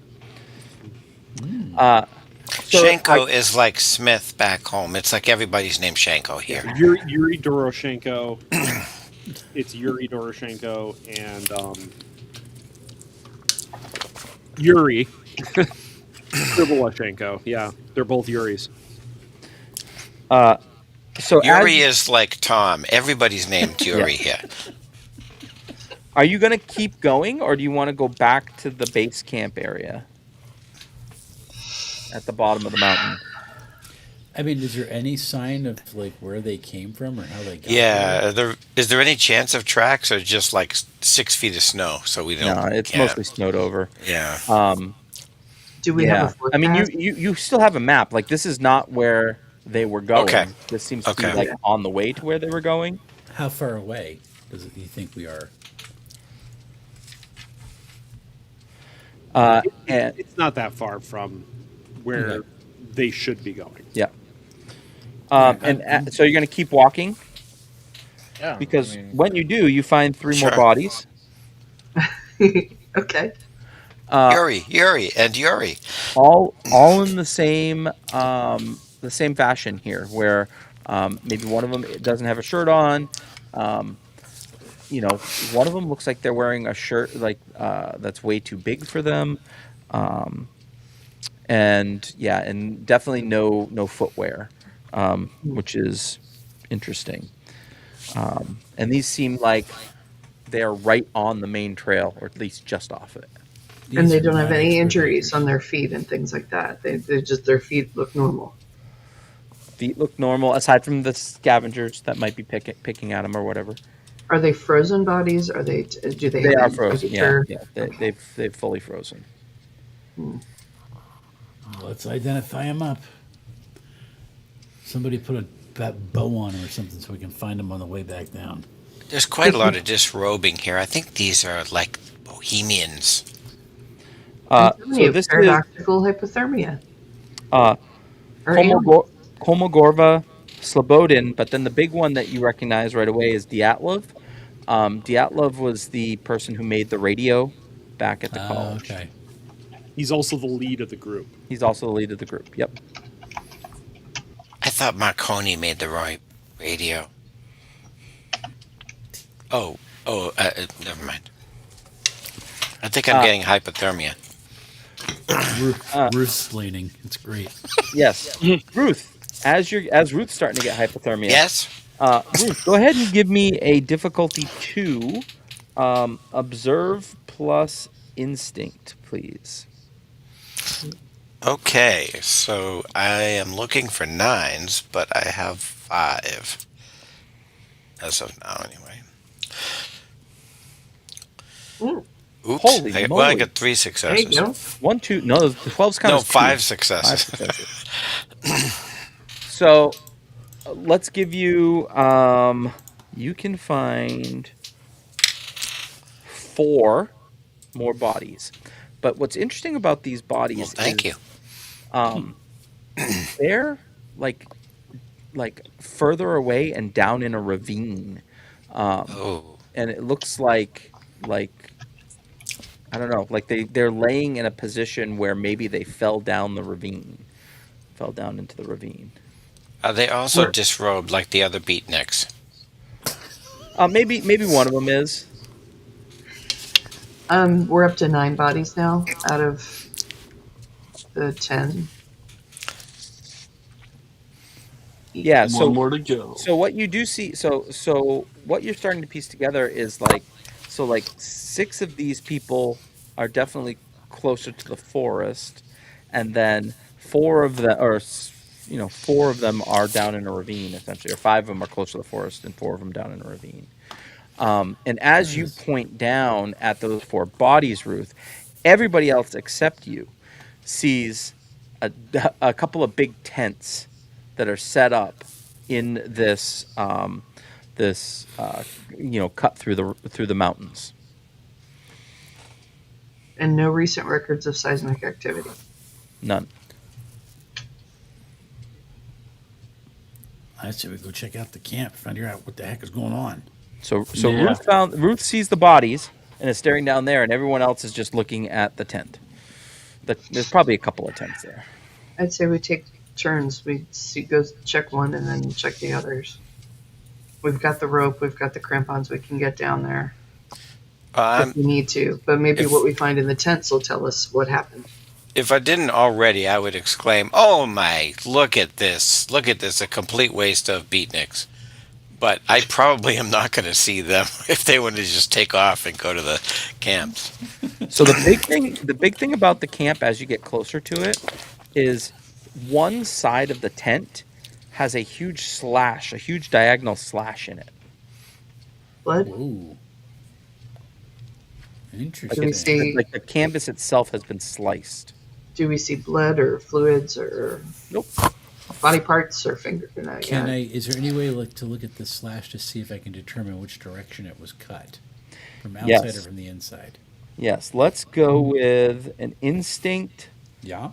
and either survive or build.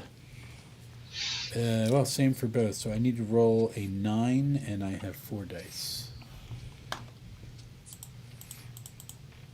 There we go.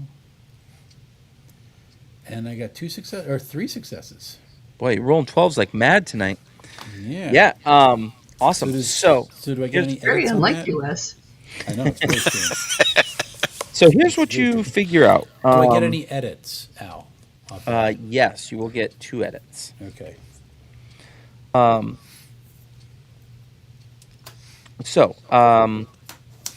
This seems like it was slashed from the inside. Can I use my X-ray goggles to inspect the tents? You can. Yeah.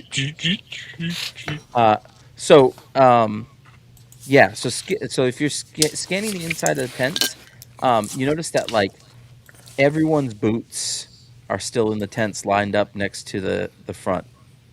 For example. That's not normal. Yeah. Wow. Yeah, that's the biggest weird thing that you notice. That's the biggest weird thing? Yeah, I mean that's one of the big. That's very strange. I just pull out a long cylindrical, like quartz crystal and just stick it in my mouth, and I'm sucking on it. Chemistry stick. Yeah, so that's pretty much the gist of it. Like their rucksacks are all crumpled up in there. It does look like that they had time to actually set up a pretty decent camp, actually. Okay, so I'm just putting this out there for you. I don't know all of human ways and whatnot, but correct me if I'm wrong. It is not normal to cut your tent open from the inside and leave all your shoes inside when you go running out in the snow. Like that's like an unusual thing that goes on, or is this like Very Tuesday? unusual. No, Got it's it. really weird. Really weird. I understand. So Good. Could you explain it? I'm, Sorry. Richard. You see anything inside the tent might have made them go out of the tent? I didn't see anything inside the tent that would. They just had their boots lined up and everything. As you say that, the snow begins to fall. Snow starts falling. Oh, Stupid frozen water. So All right. So we either shelter in place, or we go back, or we try and press on. What time of day is it? It's probably like 3 in the afternoon at this point. Okay, so we've got some more daylight, but that's probably just enough to get someplace. Did somebody say they were going to scale down into the ravine to look at those spots? That was the next step. So we probably got probably got time to. Well, how deep is the ravine? Pretty deep. Actually, so Ruth said she was taking the rope. So since she has it, if there's anything to tie it to, is there any like trees around? You're above the tree line, but there's probably some rocks that you can tie it, rocky outcrops that you can tie to. Hard Yeah. to definitely read 'em. Get on the rope, I like- will. So you guys took off and investigated the tents, and while you're there, Ruth is like doesn't even know you're gone. So Ruth is like tying a rope and then climbing down into the That's ravine. not safe procedure, Ruth. That's not So, safe Ruth, procedure. You're not there. Ruth, this is Listen, as Norman Vincent Peale said in The Power of Positive Thinking, frankly, Scarlett, I don't give a damn. this is going to be difficulty 2, brawn plus survive. Oh, Jesus. All right, I have 1 in survive, so I'm looking for 10, but I only have 3 dice. Mm. so, so I don't want to say you're right, but when you're right, you're right. So you Well, were right. so this is awesome because I've been waiting to introduce this mechanic, but everyone Ooh. keeps That's why cheating I all the did it. time. That's why Ruth did that to help Al. Sure. So, uh, so yeah, so there is a mechanic in this game called persevere. If Mm. you roll no successes and you don't get a 1 in your pool, you Right. can suffer a problem to re-roll. Oh, okay. A problem would be from the standard problem list. Yes. What do you suggest? I'll definitely re-roll, but All right. So you can suffer. We're gonna have you suffer an injured problem. oh, that makes sense. Yeah. A specific injury, or Well, we can narrate that when we'll as figure that once we out. see what your roll looks like. So I do re-roll all 3 dice or just Yep. 1? Reroll all of them. Oh, that was wonderful. All right.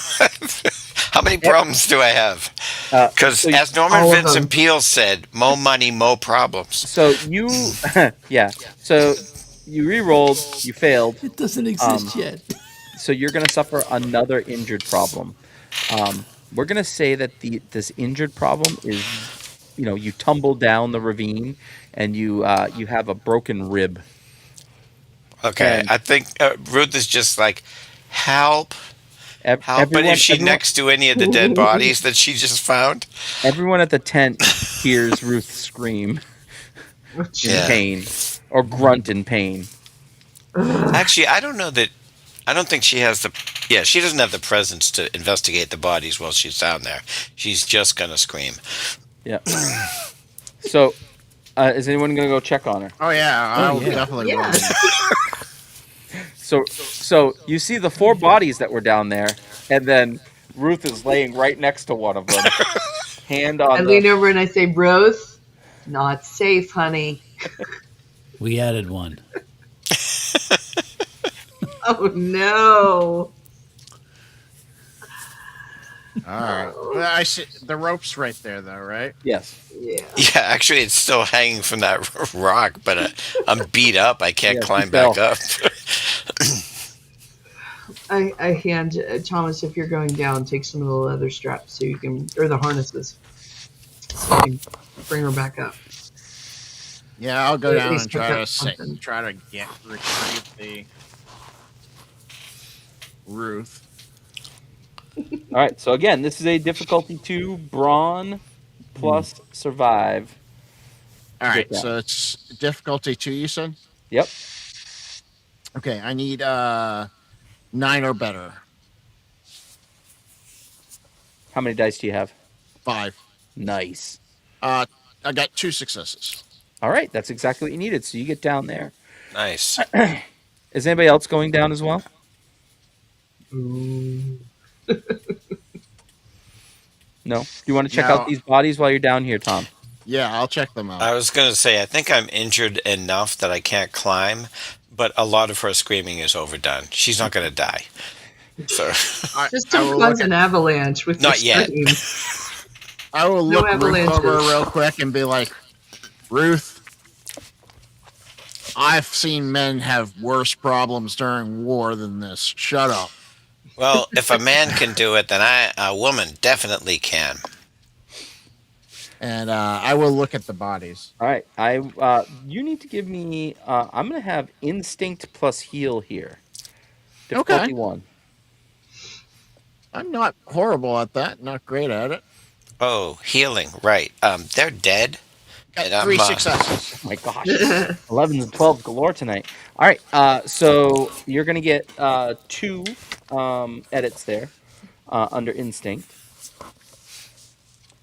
You don't see any wounds at all, Wow. with the exception of a couple of head wounds that look like maybe they bounced off a rock. Um, and as you feel their abdomen, it looks like they've got some crushed rib cages as well. Your instinct will tell you that they probably tumbled down the exact same way that Ruth just did. It You're can lucky the happen to bodies were here. it can happen to the best of us. Are they still wearing their climbing gear? No, they do not have. Wait, the bodies? The Hmm. Oh no, they do not have If climbing they gear. if they fell, they just fell.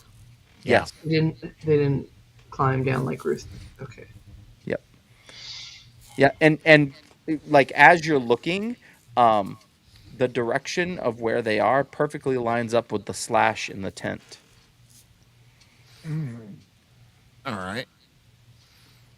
All right, What So Ruth. tent? this either was a compulsion to action, or it happened at night when they couldn't see anything, and And they the snow wouldn't. really starts to fall right now, Ekaterina. And when you finish saying that, you hear like a howl coming from Oh behind you no. up the mountain.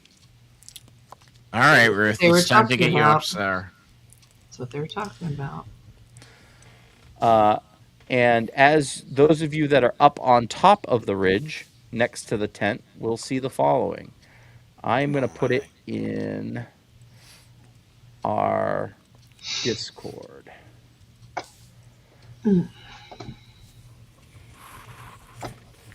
So if you want Nope. Oh my.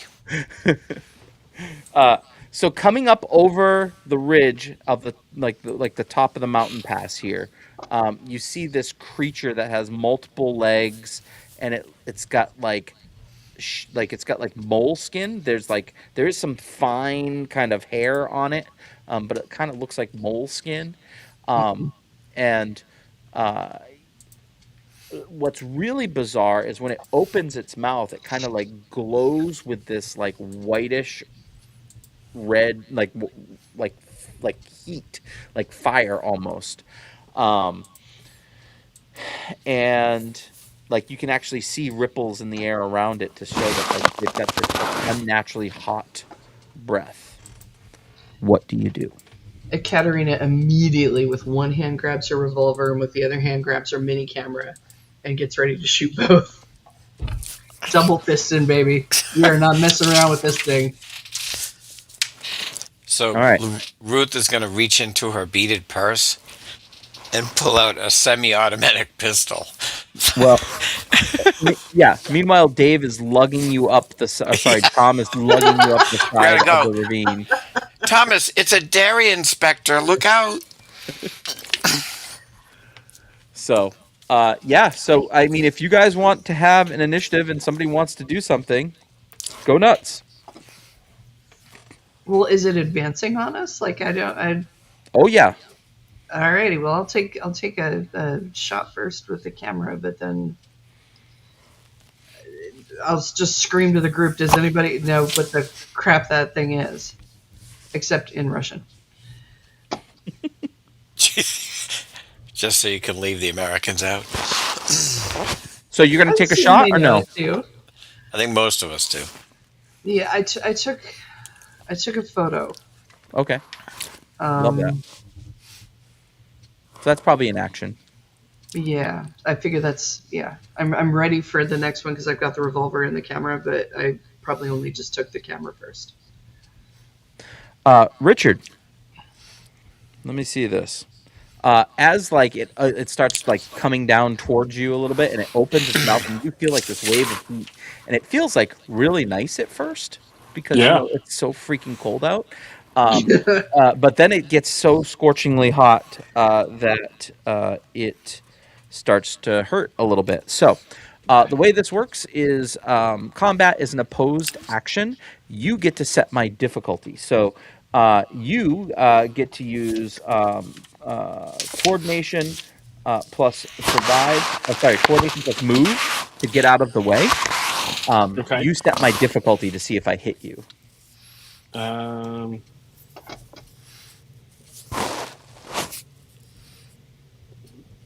so I've got a coordination of 5 and a move 1. So that's 9s. So 9s.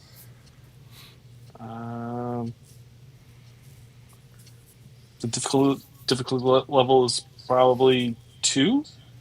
No, you roll, and however many Oh. successes you get becomes my difficulty. Oh, I get you. I get you. I get you. I Oh, get you. that's cool. Okay, Mm-hmm. I like that. That's how that works. All right. And I either have to meet that or beat it to hit you. So I have one, two Two successes. Two So successes. this is I see what you're difficulty doing, 2 for me. Let's see. This is which is what I said. I called my shot. That's how good I am at this. I got 1, 2, 3. Ooh. Oh no. So, um, you actually like your skin is starting to burn off, and you're like Nice. your winter gear is on fire. So as you're like patting out the flames, you are gonna suffer one restrained problem under coordination. Okay. All right. All right, back to you guys. Thomas is going to do something stupid Yes. Go because for it. that's what Thomas. That's what No. I Dro- do. Drop me back into the ravine. I'm gonna follow up after that. I have No. Actually, that may not qualify as stupid. I have a special effects that allows me to move anywhere up to one zone away Okay.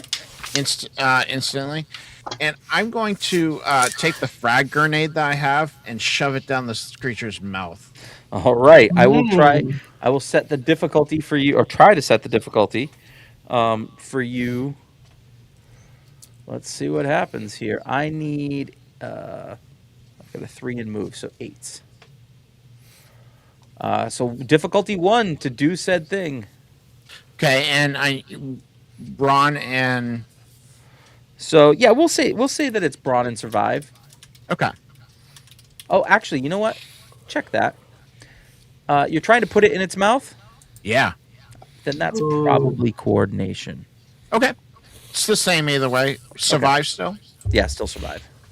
Okay. That is 3 successes. Got him. Nice. So you put a grenade in, it explodes, and this thing suffers a problem. It is not happy about that. And that special effect is called bad editing. Yes. He just so happens to be in the exact place he needs to be, or can move there really quickly, even though the film didn't show him doing it. 1950s UFO movie. That's great. I At this point, the creature gets on all of its legs and uses its speed burst and runs back over the ridge. the other direction. Yep, Okay. back from where he came from. Mm. Oh no. Okay, I reach into my whatever the name of the jacket is, and I pull out one of my bottles of vodka, and it's just got a rag at the end of it. It's like, all right, let's go hunting. Cocktail Molotov. Are you going to chase after it? Oh yeah, Oh yeah. All right. I got a loaded revolver that hasn't been fired yet.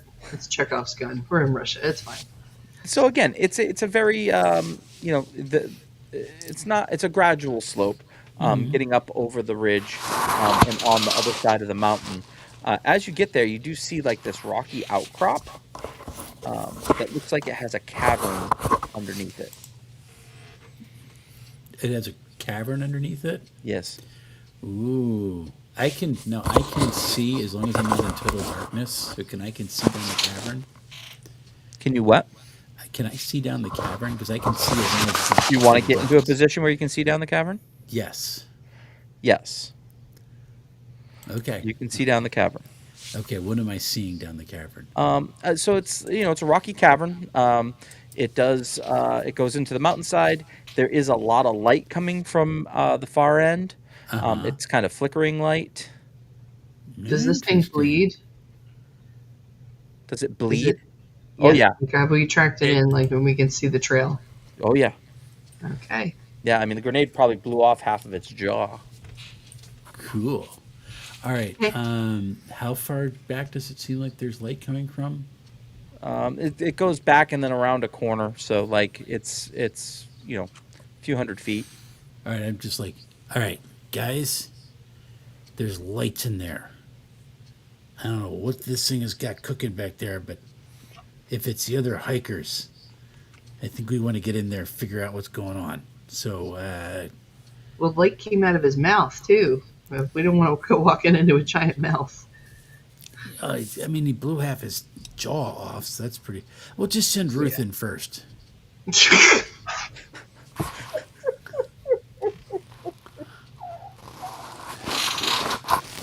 You do notice as you are starting to like analyze the cavern system here that the rocky outcropping is like looming over the entrance to the cavern.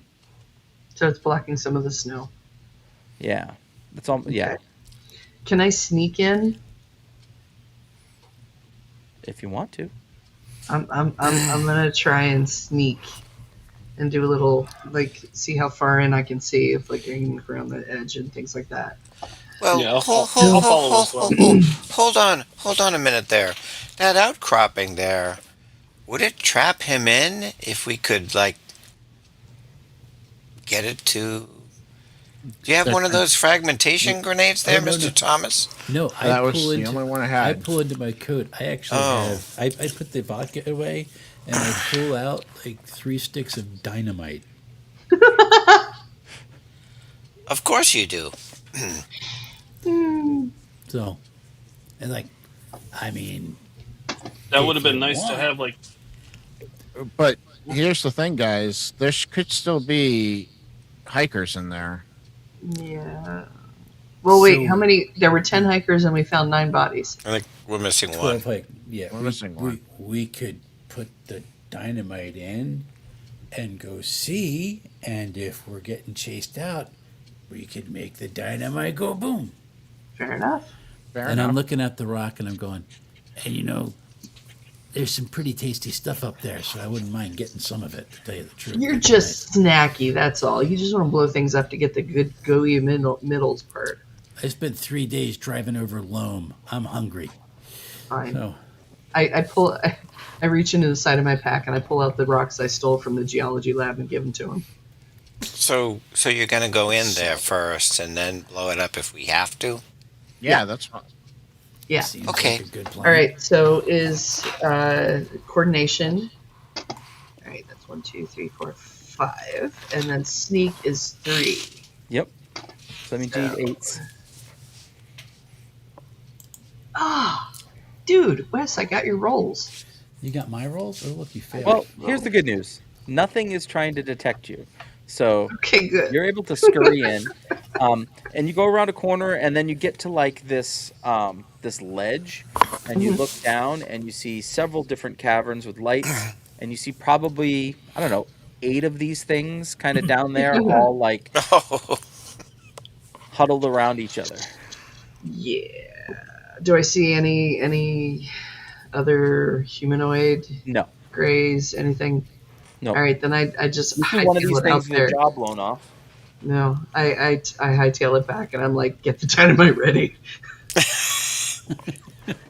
There's freaking 8 of them. It's a hive. Come on, let's go. Go boom? Boom, big boom, Let's go boom. bada boom. I You're like gonna this. detonate. Oh, absolutely. Let's detonate. Do you have an ability that does something with dynamite? So when I attempt a test using explosives, I re-roll 1d12 in the pool. Fantastic. wow. Do I have? Oh wait. And I have a bundle of TNT. So you're gonna give me a coordination Okay. plus operate. Okay. Well, that's not great. Um, Did I oh, no, that is good. Okay. scavenge anything that would make those booms go bigger? Probably not. Okay. I mean, I can throw my Molotov cocktails with it, but I don't think that's going to do anything. No, it's 3 to sticks of improve. dynamite. There, Yeah, it's gonna do the pretty trick. big. So I have 4 dice because it's coordination, and I have 2 in operate, so I got to Awesome. roll So- a 9. Yep. So let's have some fun. And I failed. Of course, all of them. Wes failed. Oh my. And So- there's a 1, so I can't. And there's a use 1, so you resolve. can't, technically you cannot persevere, but you do have an ability that lets you re-roll one of those dice. I So you can re-roll re-roll the one 1 die. I'm doing the re-roll on the 1. because you are an expert at dynamite. Not much better. I'm persevering. So the dynamite goes off. Well, can I use resolve now because I don't have a 1? You can if you want. I mean, the dynamite's going to go off one way or another. Well, So yeah, I'd yes. like to be not near it. So, Okay. So so Does Jason, anyone you have roll any all way your to, dice. anybody could have any shoot way it. to assist? I could shoot it. well, here's what I'm worried. Like, which problem do I take if I'm using resolve? So if you're persevering, Yeah, persevering. you're Okay. doing coordination. So you would Okay. probably use, I don't know, you probably get burned and have a That's restrained res- problem restrained. Okay. because you didn't get out of the way of the blast. Cool. So now So I if you can. can assist him, that your success would count as one of his. I don't think I know enough about dynamite to assist. Like I said, I could shoot it. That's about it. Yeah, and he's Uh, already rolled, so the assist Oh, can't happen okay. right now. So am I re-rolling? I re-roll all 4 dice. You roll then? all 4, yeah.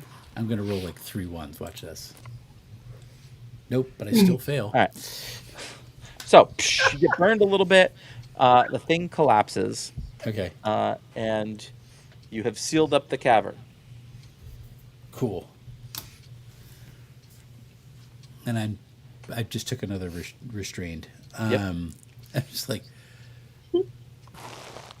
I cut the fuse too short, and just reach over and pick out a piece of the granite and just start chewing on it. That's good. Okay. So you've now sealed up that cavern. Oh, good. I don't like the way that you emphasized that. Yeah. Well, you didn't get a success, so. Oh, rats. Smurf. So what's your next plan? What time is it? How dark is it? How much snow? It's evening time. The night has fallen. The snow is falling. Run. And as you say that, further over on the ridge, you do see a like a dot of light pop up, and then another dot of light, and then another dot of light, and then you just hear howling as you see all 8 of these things come up on the ridge. And now we show another mechanic of the game. This is called a scene test. A scene test is where everyone works together to accomplish a goal. There are a certain number of successes that you need to get to succeed at the scene test. It's a narrative storytelling thing. So I heard run. Talk to me about how you want to escape these 8 creatures. We are going to go high and do an avalanche. We're going to have Ruth scream at the top of her lungs and let loose a Well, bunch of snow, a wall of snow to go down, and we're going to Mulan the crap out of them. Harvey here just blew dynamite off. I can't scream that loud. If we didn't cause an avalanche before, That's a good point. Also, Those are you're they're above you right now. Smurf.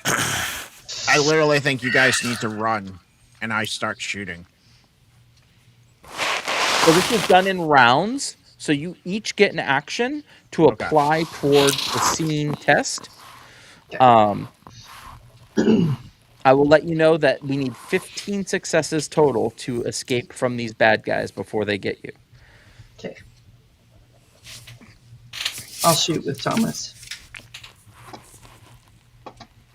So you're going to start shooting? Yep. All right, so we have a couple of shots being fired. So shooting again is coordination plus operate. Okay, then.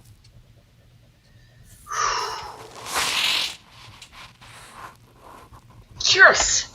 Yes! Holy crap, did you just roll 6? Well, that's good, Fudge. because I Tom rolled rolled one. nothing.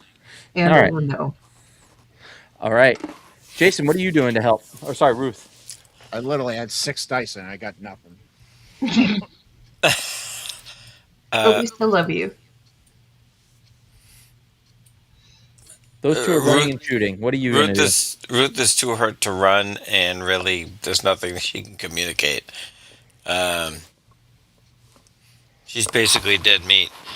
She'll search the bodies and see if they had something valuable. So, well, what do you have? What do you have for like items or object or like? I have a gun. That's it. I have truth serum if you want to get the truth out of them. Uh, I mean, well, I do, and then I have like open-mindedness and hunches for mm, communication. So I mean, the tent's right there. I don't know if you want to do anything with the tent. with the tent with the big slash in it. Yep, on one side. Uh, yeah, There's there's extra not. Think about canvas. it. We'll come right. We'll come back to you. Harv, what are you doing? I can't hear you. No, are you muted? Yeah, I want to create a smoke screen but I'm looking at the snow. So I look at the tent, and I want to go. I'm running over and I'm pouring vodka on it. Okay, because you want to light it aflame. I'm going to light it on fire, Okay, cool. which just sounds like a good time.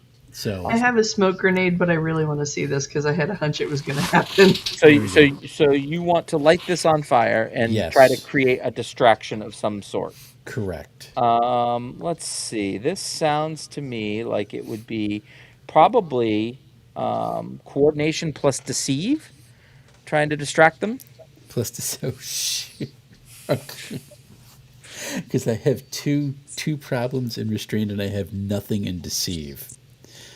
Could it be an operate because I'm trying to light it on fire?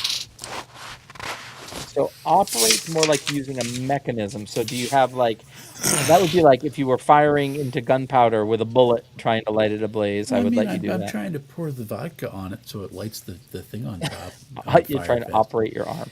No. Yeah. Um, Darn. So it's again the number of successes that you add still is cumulative for the entire group. So even if you I get one success, it's still helpful. well, I understand the problem is that I think I need a 13 in order to No such succeed. thing. How many I have two problems in restrained. and I and have no levels in and what's your operate. operate? I'm sorry, what's your deceive? Deceive is 0. So yeah, so that would you would need 12s to be successful with that. Unless, I mean I mean, might as well you go could for it. move and run away. You could Oh no, Harv's not that smart. Well, he is you know that what? smart, but he's also I'll let you stubborn. survive. I'll The do survivor. survive. So then I need basically a flat. So I need an 11. So 4 dice, and I need 11. I'm doing it. And nothing, Nothing added. nothing added, baby. Richard, what are you doing to help? I'm I'm not helping. I'm running. I'm Yes. running away. So a move. This is. I'm going to give you. It's probably going to be brawn plus move because you're running through the snow. Okay. So that is a 10 after roll 10, but I've got 3 dice. I got one success. All right. So there are 8 successes remaining. Ruth, come up with something. How far away are they at this point? We'll Like right on say us, a or football field away ish. oh, all right. I am going to Did see that they try. move very fast though. Yeah. So I'm going to try to set some kind of tripwire for them. Okay. And if I can steal one of Mr. H's vodka bottles, I'll like soak it in vodka. So in case I have to light the tripwire on fire. Sure. So you're going to try to set up a trap. Basically, yeah. If I have That's enough time, it would be more like a loop and Yeah, all yeah. that. But This sounds like a brains plus build to me. okay. I have nothing in build, but I have 3 edits in brain. Can I use those? I mean, you could just create an advantage and say, I have, like, you could just spend 2 of them and Yeah. lower the threshold by 1 automatically. Okay. But I have 0 in build, so that only gets it down 10. to 10. But I have 5 dice, so I have a Can I chance. toss him my duct tape? Because you've already acted, I'm going to say no. But that is something All that right. you can coordinate for the next round. We know duct tape is like an auto success. So Absolutely. 10 and 10. Oh, I needed a 10, so 2 Awesome. successes. 2 successes. All right. So these things keep coming down the side of the mountain. There's fire starting to spring up. And one of them trips and falls and hurts itself. Another one got shot really, really bad. Like maybe it was the one that had the grenade in the jaw. Maybe the other side blew off and it collapses to the ground. We'll say 6 that are remaining start howling, and everyone is going to get a confused problem. Confused problem? Okay. Yeah, maybe you want to run into that pit. Can I ask a question? Yes. What are light augmentation drops, and what do they do? It's night vision. Oh, so it doesn't mean it's gonna like make things more splody. Okay. No. It's so people can see in the dark. Okay. All right, so we're back to the top of the second round of this contest. Who's going to go first? Well, Thomas is still shooting. Yeah, You're going to shoot another one? Rows. We'll see what happens. All right, that is Nice. There you 4 go. successes. 4 successes. Nice. All right. Another one goes down. I'm gonna lob a smoke grenade at them. Okay. So, and it says when I attempt to combat opposed test against a target that doesn't. Oh no, they know I'm there. Never mind. Oh, they definitely know you're there. Yeah. All right. Shot. So- Shot him. I got a gun. Yeah. Okay. So smoke grenade to kind of. So this is coordination plus operate. Okay. Plus operate. That's just 5. 1. 1 success. Yeah. All right. The smoke is going off. Roughly where you wanted it to. It's like, you guys feel like you're kind of undercover now. Like these things can't That's the really intent. see you. Yeah. Okay. Who's next? Ruth, go ahead.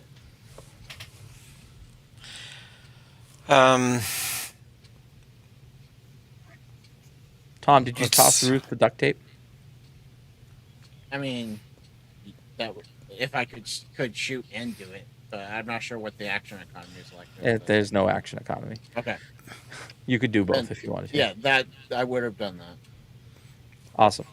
So Ruth, you do have the duct tape as well. Yeah, but I have rope, so I'm not sure how the duct tape would help. I don't know. Duct tape always helps. Exactly. It just make me feel better about the situation. Let's see. I will. Doesn't seem like Ruth, even though she has a semi-automatic pistol. That doesn't seem like a Ruth thing. But you also can't see the targets right now.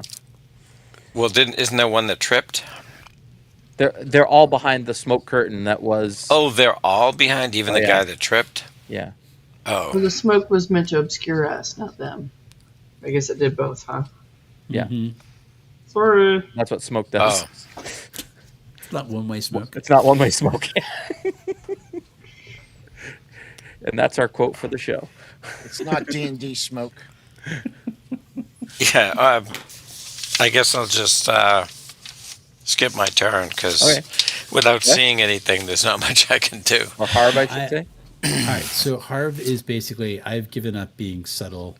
I see there's already smoke, so I'm like, great. So I have nothing. So I'm basically the 2 folks who are shooting. So I'm going up to Katya and Thomas, and I'm pulling out my shovel, like, all right, you guys run. I'll hold them off.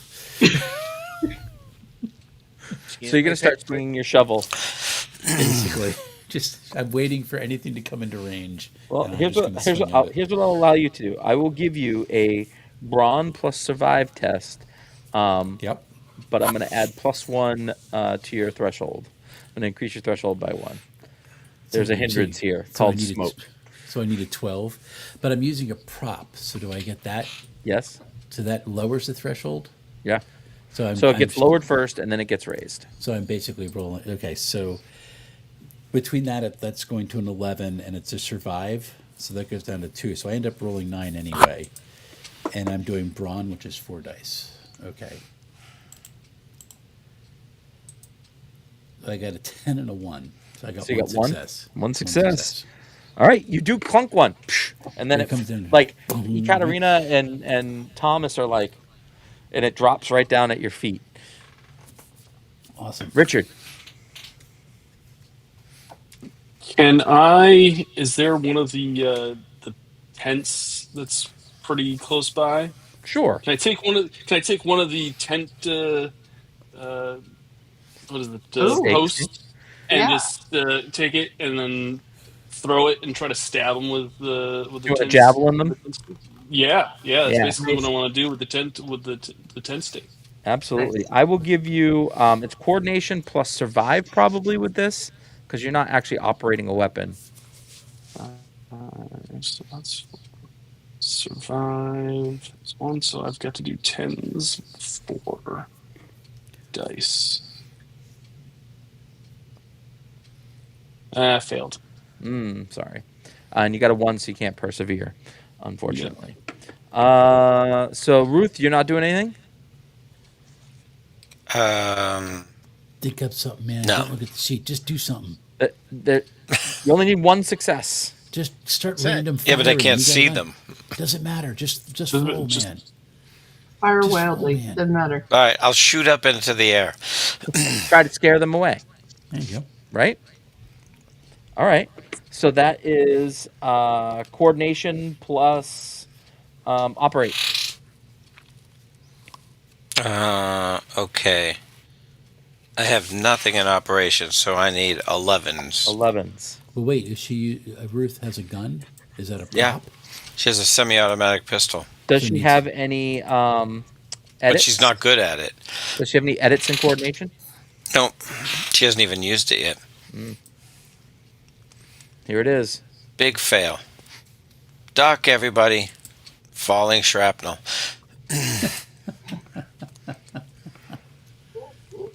All right. So there's one of these things left. Uh-huh.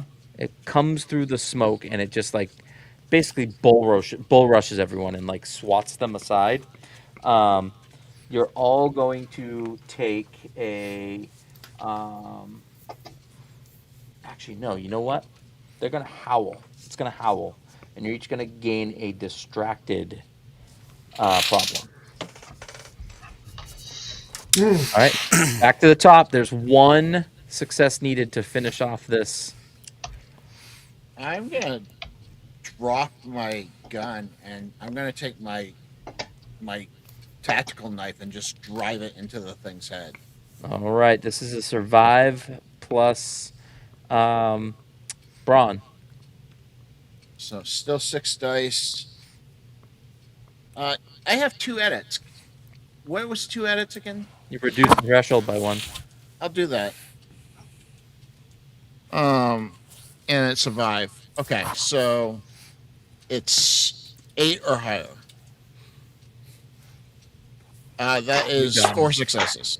Yeah. It's really hot on your hand, but you're right through the brain. It collapses in the ground, and you hear no more commotion on the hillside. Nice. And as the smoke lifts and starts to blow away in the snow, you do find the final body that you were looking for. All right. So next time that we see a cavern with monsters in it, can we check to make sure there's no exit out first Listen, before I'm we the blow? demo Promise. guy. I'm not the engineer. I don't know what to tell you. And that is the end of Days Before Discovery. Yay. Yay! Thanks, Nice Al. job. You did great. Thank you. Yeah, so awesome job. Before we go, I want you to think about this is kind of like, have you guys ever done Geek Out during the credits? Mm-hmm. Like one thing that you thought was really cool that maybe someone else did, and then one thing that you're gonna take away from this play session that you had fun with. So one thing that somebody else did that was cool, and then one thing that you're taking with you from this session. So, Carrie, what did you think?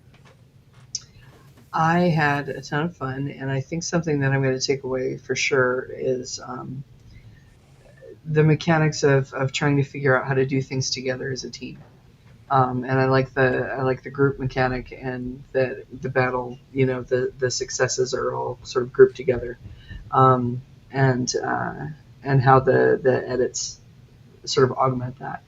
The one thing that we didn't get to do is we actually didn't get an actual assist in this game, and there is a mechanic for that where the player who is assisting gets to Mhm. roll whichever competency they're using. So it doesn't necessarily have to match the person that is actually doing the action. So that's a lot of fun as well. We just didn't get to it in this game. Dave, something that someone else did that you thought was cool, and maybe something that you are going to think about from this session. Something I'm going to think about from the session is check for exits, other exits. Um, I, as far as something else that somebody else did was cool. I really liked how Ruth kept saying these really bad quotes throughout the entire session. Oh my gosh. Yes. Jason, what about you? Um, I like how Wes's character kept reminding us that he eats rocks, even though it wasn't relevant at all. So it was always he wasn't a stack of abilities. He's an actual character, which is pretty hard in only 2 hours. Yeah. I would. What would I take away from this? I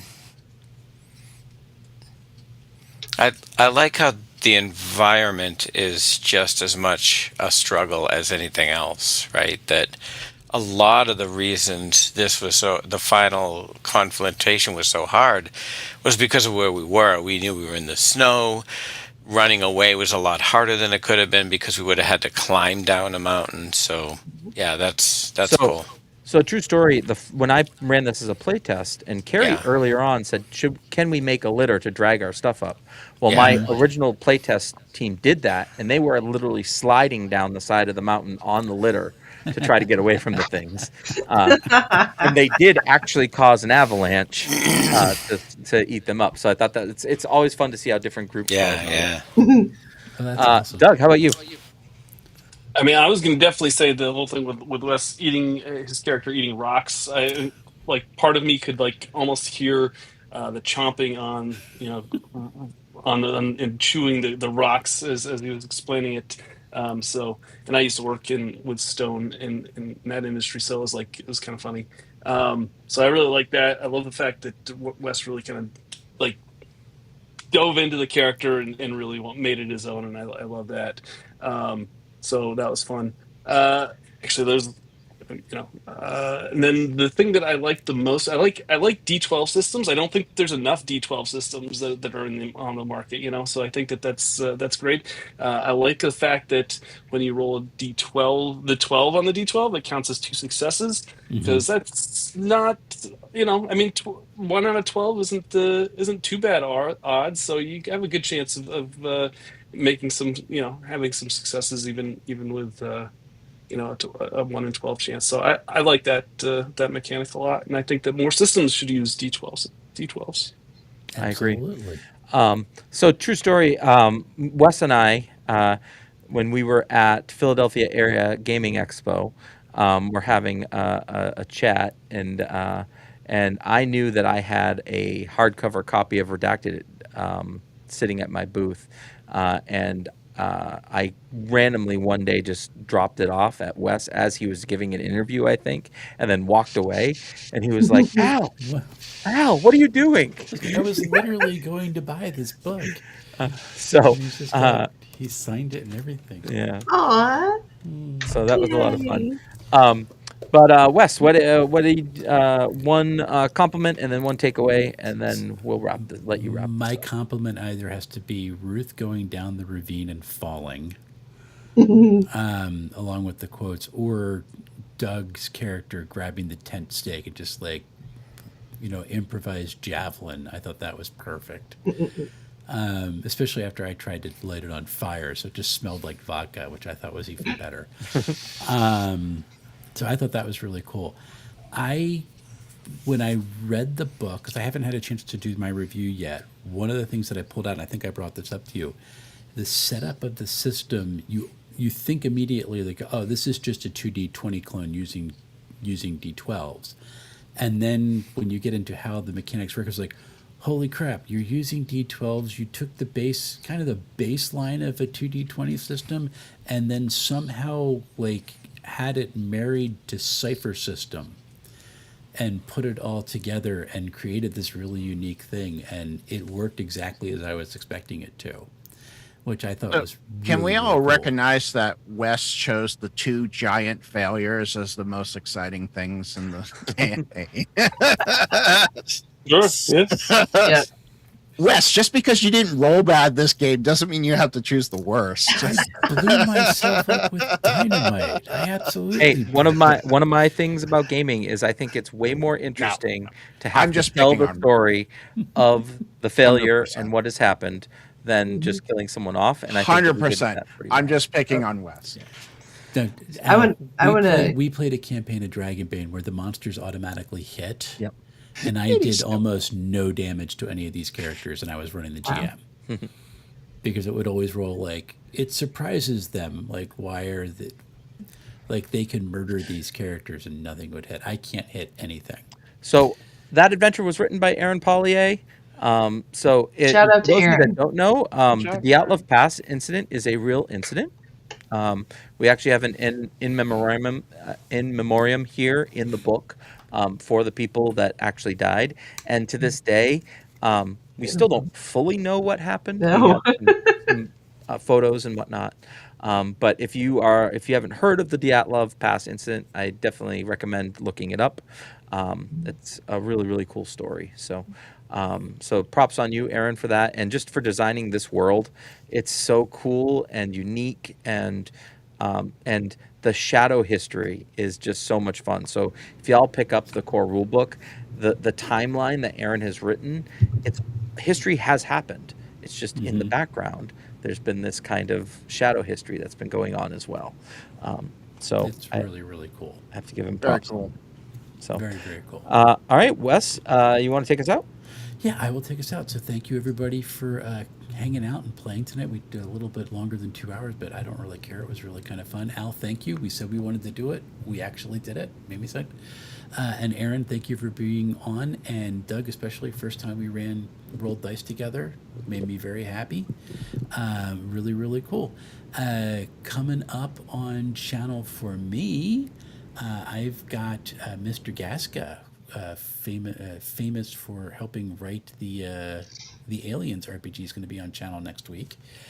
So that should be kind of fun. Doug, it's another person Doug introduced me to at PAX Unplugged last year, and he's good at that. And that's what I got going on. Want to give people a chance to say what they've got going on. Al, you got anything coming up? Things that I can't talk about. Are you spending your Sanderson money yet? Well, things I can't talk about. So, Darn it. other than that, Aaron and I both did some work in the Simulacrum RPG that Ilhan just put out, and then we've got 2 expansions for Redacted, pretty much written and ready to go. Awesome. One of them is off to layout as we speak.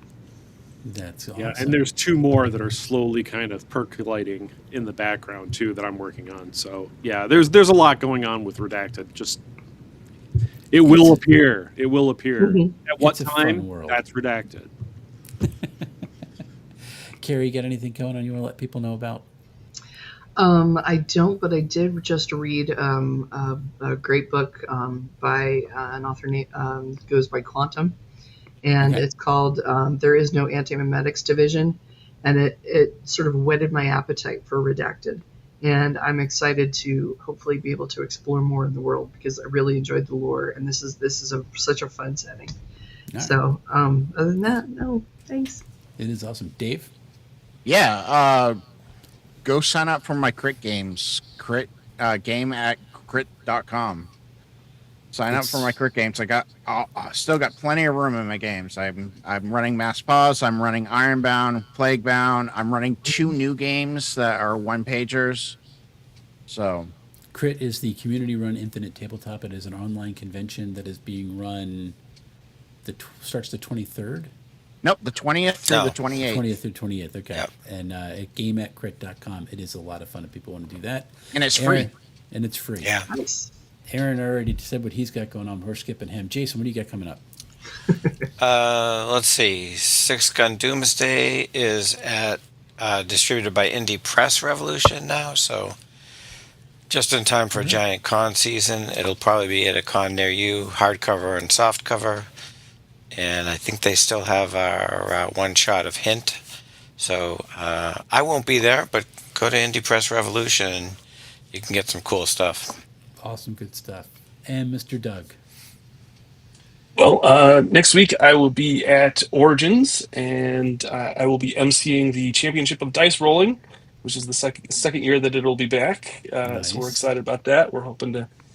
We have about, I think, 300 some odd contestants at this point. Gosh. So we're already exceeding the number that we had last year. So I'm really excited to be back at Origins with that, with Foam Brain Games and Black Oak Black Oak Workshop. They sponsor that, and then the thing that I want to just mention one more time is Granite State Comic Con that's coming up the third weekend of September. You'll see some of these folks at that event, and it's a great show. If you're in the New England area, we have a good show. I call it's kind of like one of those mid-range conventions. It's not super small, but it's not one of those super big ones either. And there's always something for everyone that comes, and if whether you're a kid, an older person, an adult, there's something there for everybody. So we try to be. We try to make that a goal for every year, and each year it seems to keep getting bigger and bigger. And we're excited to have everybody that's on this that's going this year. So thank you everybody that shows up for that. Awesome. Thank you so much. And everybody go check out. One of these days I'm getting up there, Doug, I promise. And then for folks who haven't purchased yet, you can look at the QR code. That is where you can get Redacted. Go buy Redacted. It is a really neat game, and that should be appearing on my channel pretty soon. It'll be one of my July reviews at this point because I got all my concoction stuff I'm still getting done. So listen, all of you, thank you so much for playing. I am going to do the close, and then we will stop streaming, and you are all awesome. Until we see each other again, folks. Happy playing, everyone. And it didn't want to go bye-bye. Go bye-bye.